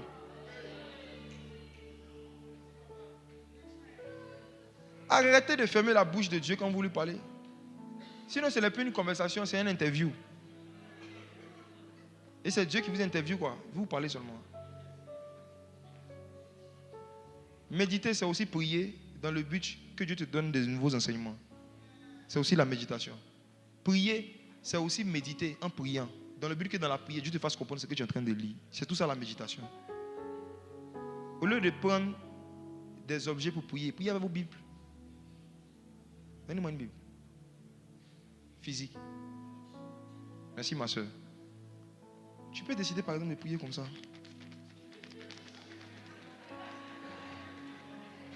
Tu pries avec ta Bible. La vérité, demandez à ceux qui ont l'habitude de prier avec la Bible pas loin. Pendant la prière, tu auras envie de lire un verset, vrai ou faux? Un verset va te venir à cœur. Et quand tu vas le lire, des révélations vont commencer à couler dans ta tête. Tu es en train de prier, puis tu sens Psaume 119, verset 15. Je ne sais pas ce que ça dit, tu ouvres. Qui a déjà vécu ça au moins une fois? Gloire à Jésus. Ma prière pour vous, c'est que vous vivez ça chaque jour au nom de Jésus. Que ce ne soit plus une seule fois, mais que ce soit une expérience régulière au nom de Jésus. C'est ça la vie de méditation. C'est ça la vie de méditation.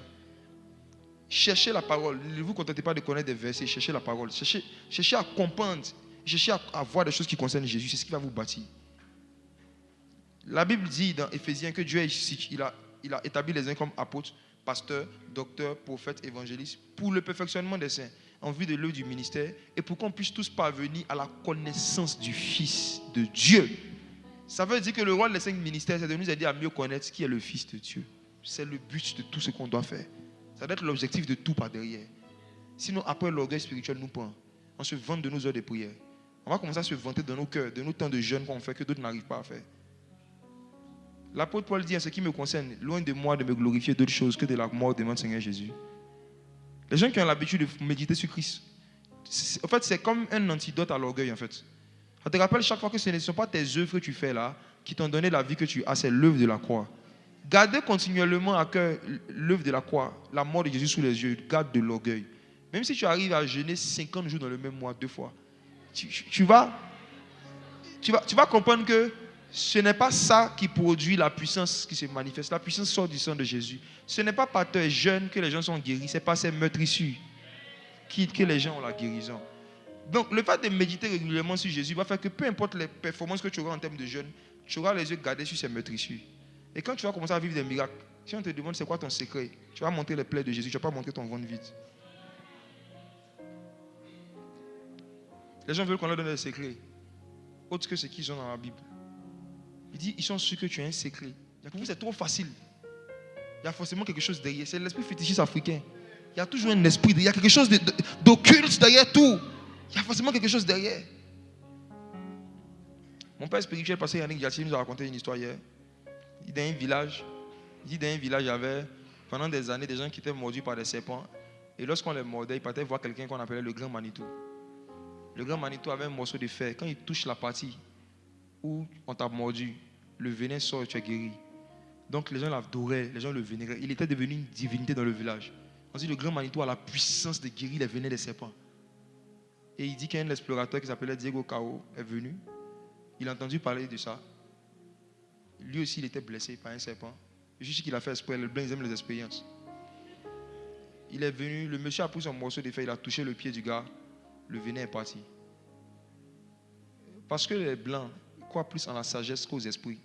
Ils se sont dit qu'il y a forcément une explication scientifique à ce phénomène. Donc, ils ont pris le grand Manitou en l'envoyant en Occident. Ils ont fait des analyses et c'est là qu'ils ont découvert qu'une certaine concentration de calcium fait sortir le venin du corps humain. C'est comme ça que cette découverte scientifique est venue. C'est-à-dire que si tout de suite un serpent t'a piqué, qu'il n'y a pas longtemps, quand on met un morceau de fer qui a une certaine concentration de calcium, ça va faire sortir le venin. Simple. Mais les Africains pensaient que c'était une puissance occulte.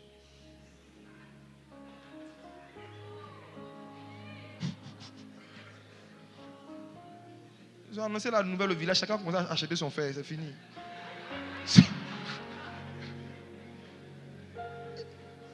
Et souvent, c'est comme ça que nous sommes.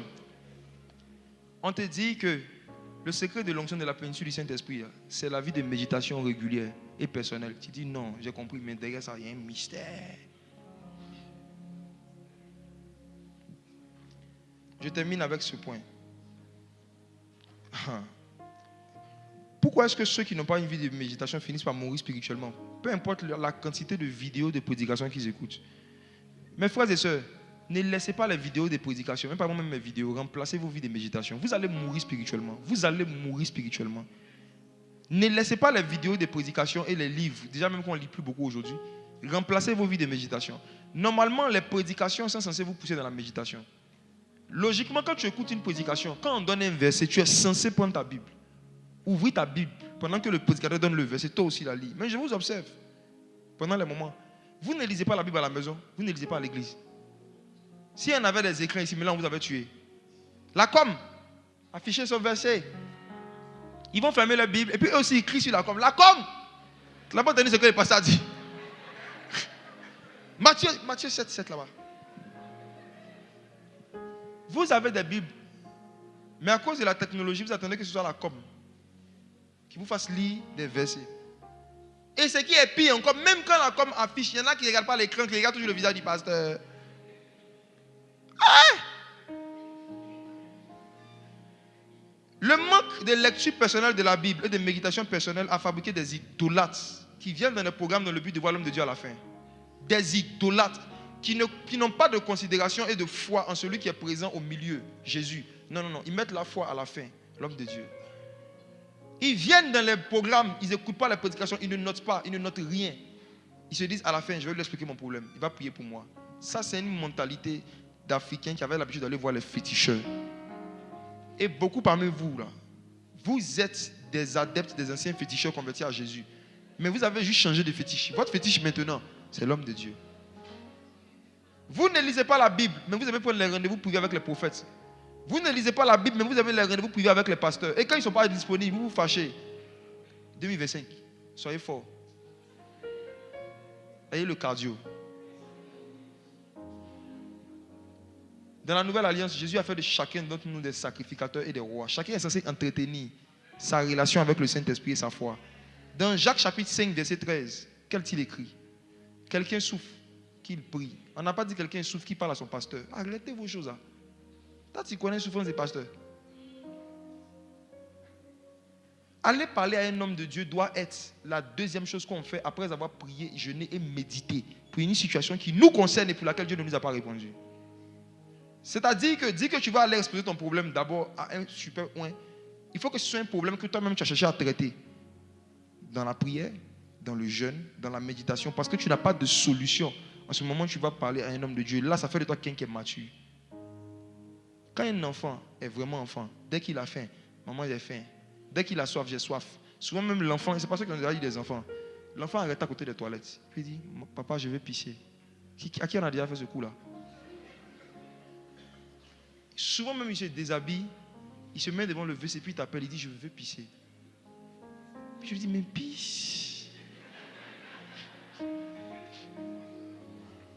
N'est-ce pas que les enfants font ça?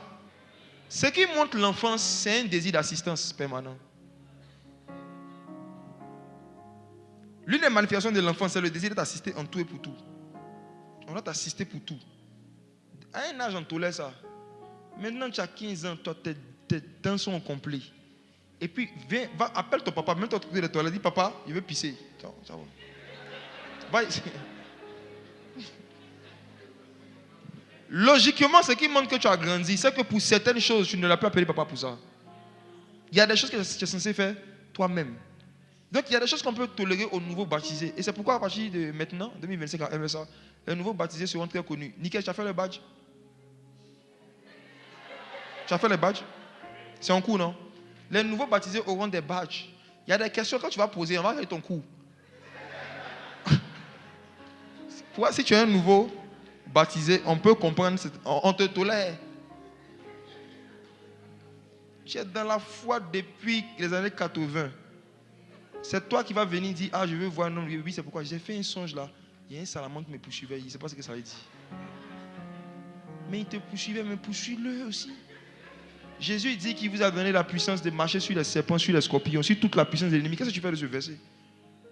Marche. Si tu vois un serpent, tu marches sur lui. Tu ne vas pas courir pour appeler un pasteur, tu marches sur le serpent. Il y a des questions que quelqu'un qui a un certain nombre d'années dans la foi n'est pas censé poser, sinon il peut mourir. Il peut attirer un jugement sur sa vie. Je prends le cas de Zacharie. Un ange apparaît à Élisabeth. Du moins, à Zacharie. Et puis, il lui dit que ta femme va tomber enceinte. Et Zacharie demande comment ça va se faire. L'ange dit, hein? Il dit, c'est à moi qui demande ça. Tu seras muet. Vrai ou faux? Vrai ou faux? Il a posé une question. Est-ce qu'il a insulté l'ange? Il a juste demandé, ma femme est vieille. Je suis vieux. Comment ça va se faire? L'ange dit, à cause de la question que tu as posée, tu seras muet. Et il est devenu muet. Le même ange va se marier. Il dit, tu vas tomber. Elle pose la même question. Puis elle dit, non, tu sais, le Saint-Esprit te couvrira de son ombre. C'est parce que lui, il était sacrificateur. La position qu'il occupait dans la maison de Dieu faisait que logiquement, il y a des informations qu'il était censé avoir.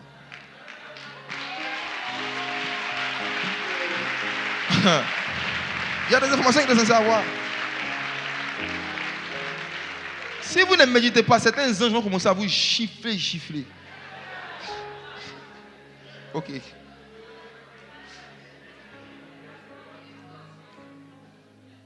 Deux raisons qui font que le manque de connaissance de la Bible apporte la mort. Première raison, Ecclésiaste 9, verset 5. Je vais terminer avec ça, on va prier. Ecclésiaste 9, verset 5. Ecclésiaste 9, le verset 5. Les vivants, en effet, savent qu'ils mourront, mais les morts ne savent rien. Les morts ne savent rien. Les morts ne savent rien. Les morts ne savent rien. Comment on reconnaît quelqu'un qui est mort dans l'église? C'est rien.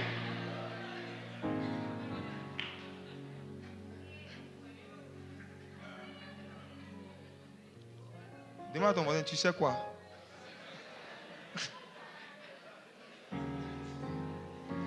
De la même manière que le miel attire les fourmis, l'ignorance attire la mort. En fait, l'ignorance est le miel de la mort. Quand tu es rempli d'ignorance, la mort veut te laper.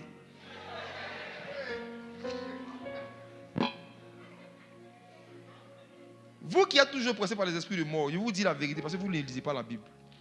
Il y a un niveau d'ignorance qui est en vous qui font que quand la mort vous regarde, vous êtes à son image et à sa ressemblance parce que la mort ne sait rien. Vous ressemblez tellement à la mort que souvent la mort vous confond avec ses adeptes.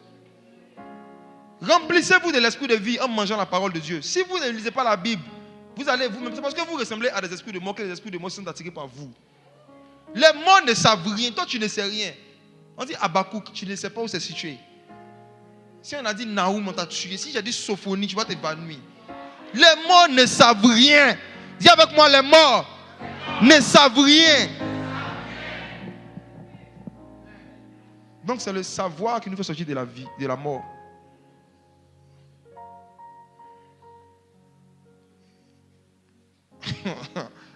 Deuxième raison. Ecclésiaste chapitre 9, verset 10. J'aime l'Ecclésiaste. Ecclésiaste chapitre 9, le verset 10. Tout ce que ta main trouve à faire avec ta force, fais-le. Ça, c'est le verset de ceux qui disent qu'ils ont fait un seul diplôme, un seul métier, et qu'à part ça, ils ne peuvent rien faire d'autre. On dit tout ce que ta main trouve à faire. Fais-le. Allons-y.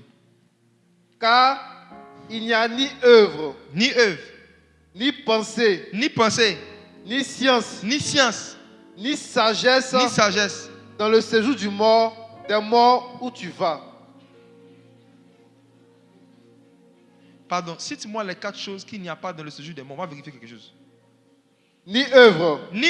Demande à ton voisin, tu fais quelle œuvre? Ensuite.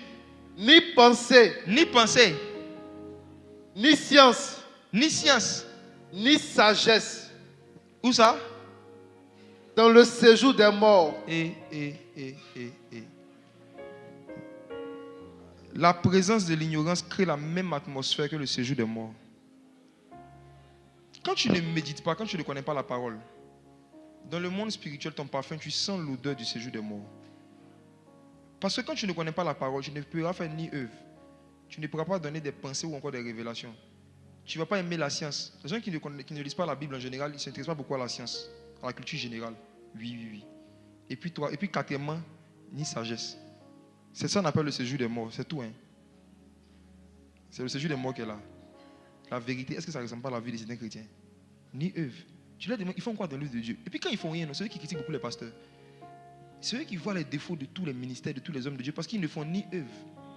Quand tu n'es pas en train de faire l'œuvre, c'est là que tu as le temps. En fait, c'est quand tu n'es pas en train de courir que tu vois la nuque de ceux qui sont devant toi. C'est celui qui ne court pas qui voit le dos de tout le monde. Quand tu cours là, tu es en train de regarder toi-même ton chemin, tu n'as pas le temps de regarder les dos du voisin. Il n'y a ni œuvre, ni pensée, ni science, ni sagesse dans le séjour des morts. Pardon. Il faut méditer, pardon. C'est ce que vous voulez dire. C'est ce que je t'ai dit là. Je vous demande pardon. La présence de la parole crée l'atmosphère du ciel. La présence de l'ignorance crée l'atmosphère du séjour des morts. Moins vous allez méditer la Bible et la lire, plus vous allez attirer le séjour des morts à vous. Et il y a des œuvres que vous ne serez pas capable de faire. Il y a des pensées que vous n'êtes pas capable de comprendre. Il y a une science que vous n'allez pas manifester. Il y a une sagesse que vous n'aurez jamais. Il n'y a pas de secret. Il faut méditer. Quelqu'un maintenant pourrait se demander comment méditer seul ma Bible sans attendre un pasteur. N'est-ce pas? La réponse jeudi prochain. Jeudi prochain. Après tout ce que tu as entendu, non? Le peu que tu as entendu, tu peux déjà commencer à méditer un peu. Cherche les principes que tu vas pratiquer. Cherche à connaître les promesses qui sont rattachées à ces principes. Va comme ça d'abord. Jeudi prochain, je vais expliquer de façon pratique.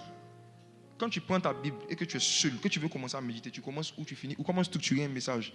On ne médite pas parce qu'on est prédicateur, on médite parce qu'on est amoureux de Dieu. Et Dieu est la parole, c'est tout. On médite parce qu'on veut connaître Dieu, pas parce qu'on veut prêcher.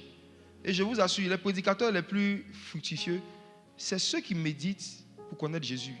Et c'est ce qu'ils ont découvert là qu'ils prêchent. Donc en général, quand ils prêchent, ils sont naturels. Leur façon de parler, c'est comme ça qu'ils prêchent aussi, parce qu'ils ne sont pas en train de jouer un rôle. Ce n'est pas un sketch. Arrêtez avec votre voix d'homme de Dieu. Les hommes de Dieu. Arrêtez avec vos voix pastorales. Plus tu es naturel, plus Dieu est surnaturel. Et vous allez voir que dans ce réveil dans lequel nous sommes dans les pays du monde, ceux qui seront au devant des plus grands réveils, c'est ceux qui auront la plus grande nature, la plus grande simplicité. C'est ce que tu vis avec Jésus que je dois juste partager avec le peuple de Dieu. Tu ne dois pas préparer des exposés, comme j'ai dit au début, juste pour la circonstance. Ce n'est pas la vie. La Bible dit au commencement était la parole était avec Dieu, la parole était Dieu. En elle était la vie. et la vie était la lumière des hommes. Donc quand tu parles que les gens se sentent éclairés, c'est parce que tu as vécu ce que tu es en train de dire. C'est la vie qui fait que les gens sont éclairés. Si tu ne pratiques pas ce que tu dis, il y a une vie qui n'est pas dedans. Donc nous-mêmes qui sommes au devant du peuple de Dieu, on doit méditer. Parce que tel berger, telle brebis. Le type de brebis que nous on veut voir en tant que des prédicateurs, on doit devenir nous-mêmes d'abord ce type de berger-là. Et je dis les gars, soyez sérieux avec vos Bibles. Je vais arriver à un point, je serai obligé d'arriver à un point ici pour aider beaucoup de personnes où chaque fois qu'on va se voir, tu vas me faire le point de la méditation que tu as eue. Et puis je choisis le jour de la semaine. Hein. Attention. Donne-moi ta méditation du mardi. Si tu mens, le Saint-Esprit te giflera certainement. Nous, c'est comme ça qu'on nous a formés. Le pasteur César, il nous avait déjà prévenu que chaque semaine, on devait apprendre un verset par cœur. Et qu'à tout moment de la semaine, il peut t'appeler pour que tu lui donnes ton verset de la semaine. Tu ne peux pas t'amuser à réciter le même verset chaque semaine, même si tu aimes le verset. Ça nous a donné une culture de mémoriser la parole, de bosser la parole, de bosser la parole. Mais aujourd'hui, avec nos écrans là, mes frères et sœurs, est-ce qu'on peut prier? On va se tenir debout. La Bible dit dans Somme chapitre 1 que celui qui médite la parole de Dieu jour et nuit, il est comme un arbre, il est comme un arbre, il est comme un arbre, planté près d'un courant d'eau, qui porte du fruit en sa saison. Je suis convaincu que 2025, c'est une saison de moisson, une saison de fruits dans beaucoup de domaines, mais ça passe d'abord par une vie de méditation. J'aimerais que tu pries pour un sujet très simple. Tu vas dire à Dieu de recréer en toi une nouvelle passion pour la Bible. Quand tu es passionné de la Bible, même quand quelqu'un est en train de prêcher, tu ouvres ta Bible. Même quand il n'y a pas de prédication, tu as envie d'ouvrir la Bible. Quand tu as du temps libre, tu as envie d'ouvrir, de découvrir ton Dieu, de chercher Dieu. Tu vas demander au Saint-Esprit de créer ça en toi. Si tu n'as jamais vécu ça, tu vas demander à Dieu que tu veux vivre cette expérience, qu'il te donne un amour pour la parole, un amour pour les Écritures. Et que cette année, ta vie de méditation ne soit plus jamais la même. Prie le Seigneur. Prie le Seigneur.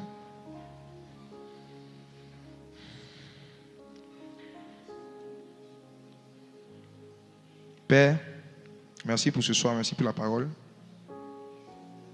Je prie qu'à travers tout ce que nous avons entendu, que tu crées en nous une certaine soif, un certain désir de reméditer, de te rechercher par les Écritures. La parole de l'Éternel fut adressée à plusieurs hommes dans des visions.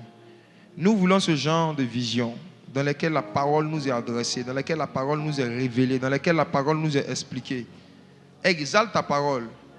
Les Écritures rendent témoignage de toi. Nous aussi, nous voulons rendre témoignage de toi. Mais on veut que notre témoignage soit en accord avec celui des Écritures. Afin que l'Esprit se retrouve dans ce que nous disons et qu'il glorifie Jésus. Oh Saint-Esprit,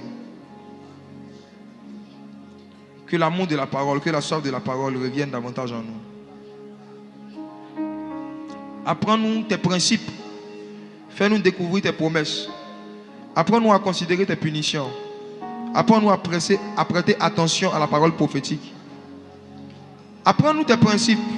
Fais-nous découvrir tes promesses. Apprends-nous à marcher en tenant compte des punitions, des jugements.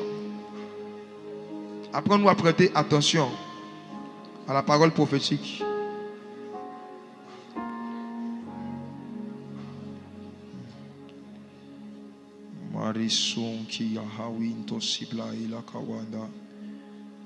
Le Seigneur Jésus prêchait un jour et dans le livre de Jean chapitre 6, verset 63, il a dit: les paroles que je vous ai dites sont esprit. Les paroles sont esprit. Les paroles sont esprit. Il y a des esprits derrière chaque parole qui sort de Jésus. Il y a des anges. Il y a des anges derrière les Écritures qui sont prêts à venir expliquer les Écritures à ceux qui ont un cœur de comprendre. J'ai parlé de cette expérience parce que le Saint-Esprit m'avait dit que ce soir, il va commencer à introduire plusieurs parmi nous ici dans ce genre d'expérience de Daniel. Yes. Parce que tu as eu à cœur de comprendre. Parce que tu as eu à cœur de comprendre. Parce que tu as eu à cœur de comprendre. Des esprits de sagesse et de révélation vont commencer à te visiter. Parce que tu as eu à cœur de comprendre. Parce que tu as eu à cœur de comprendre. La parole va venir à toi. C'est lui qui envoie sa parole. La parole se déplace, la parole marche, la parole touche, la parole bouge. Palia kambelezo, skibla wind, malia brinko palia, subla kawa pale, skalia ple kompili, Et Kawinto. Il y a une communion avec les Saintes Écritures que plusieurs vont commencer à vivre à partir de ce soir. Il y a des expériences surnaturelles avec la Bible qui vont commencer dans la vie de plusieurs à partir de ce soir. Waouh!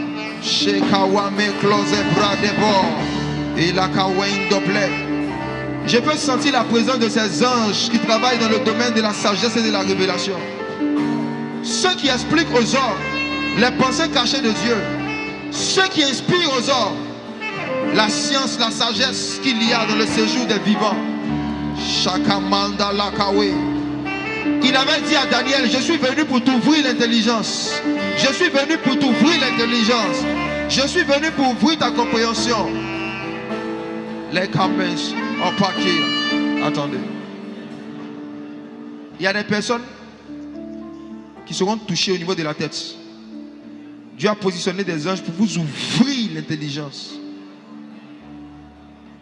Inverser cette révélation. Inverser cette message. Ils ont commencé à toucher les têtes. D'autres vont sentir physiquement du vent. D'autres vont sentir une chaleur au niveau de leur tête. Je vois des anges qui sont en train de circuler, toucher les têtes. Parce que tu as eu à cœur de comprendre. Tu reçois une nouvelle grâce de la compréhension de la parole. Pas Kamendos. Dans 7 secondes, ça va s'intensifier. 7. 6. Soutenez les gens. 5. 4. 3. 2. 1. Maintenant. Sakawe Apapa. Il a Kamama Zope. Soutenez les gens. Shketa Kabele Kabada Kabale Yamendele. Hey Rapaila Kawawawawa. Shkia Beiko. Leiko Blendo. Esprit de sagesse et de révélation. Esprit de sagesse et de révélation. Esprit de sagesse et de révélation. J'ai ouvert l'intelligence. J'ai ouvert la compréhension. Shakila Bleiko Beliblo. Eragombe bebe la bramendo les brador. Erabe ableko wabe. Visitation puissante. Homme comme femme, homme comme femme, homme comme femme. La puissance de Dieu est en train de changer, modifier votre vision de la Bible, votre vision des Écritures. Lisko meko we. Shkabele brabe kawa mama sope. Leika wenda beko. Ira zuplamida. Era blaze capello. Massaclis gobey loka wendo bledos. Le ministère des anges en ce lieu. Le ministère des anges en ce lieu. Le ministère des anges en ce lieu. Le ministère des anges en ce lieu. Le ministère des anges en ce lieu. Le ministère des anges en ce lieu. Paracaman de Glos et Blendos. Parelos. Il a scapé cobrelos sabrelon que lio. Il cameclos de bralé sobre combi. Les soubrelons qui les blancs scapolés zombies. Le ministère des anges en ce lieu. Parfois comme du feu, parfois comme de l'eau, ils prennent la forme que leur donne Dieu. Parfois comme du feu, parfois comme de l'eau, ils prennent la forme que leur donne Dieu. Parfois comme du vent, parfois comme du feu, ils prennent la forme que leur donne Dieu. Parfois comme du vent, parfois comme du feu, ils prennent la forme que leur donne Dieu. Le ministère des anges en ce lieu. Le ministère des anges en ce lieu. Le ministère des anges en ce lieu. Le ministère des anges en ce lieu. Je vois le Saint-Esprit donner à certains comme des exercices de maison. Vous allez commencer à recevoir des chapitres, des livres que vous êtes censés aller méditer. Certains vont commencer à voir des références dans leur esprit.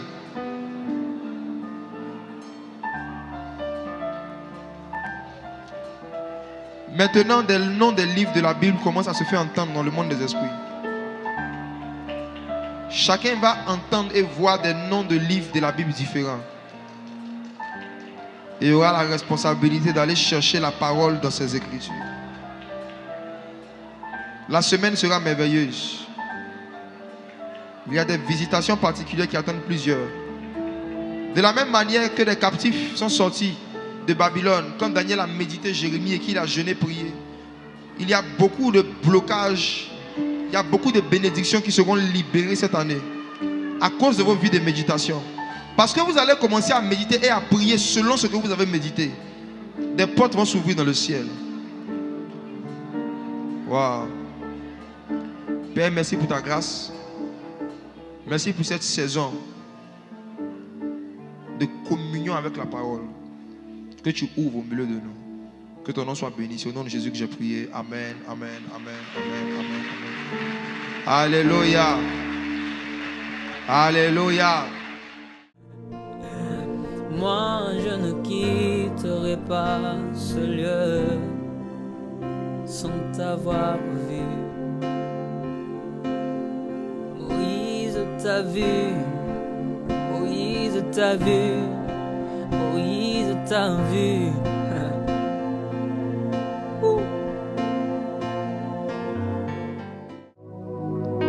L'onction est disponible comme une source d'eau qui coule ne s'arrête pas, qui coule ne s'arrête jamais. L'onction est disponible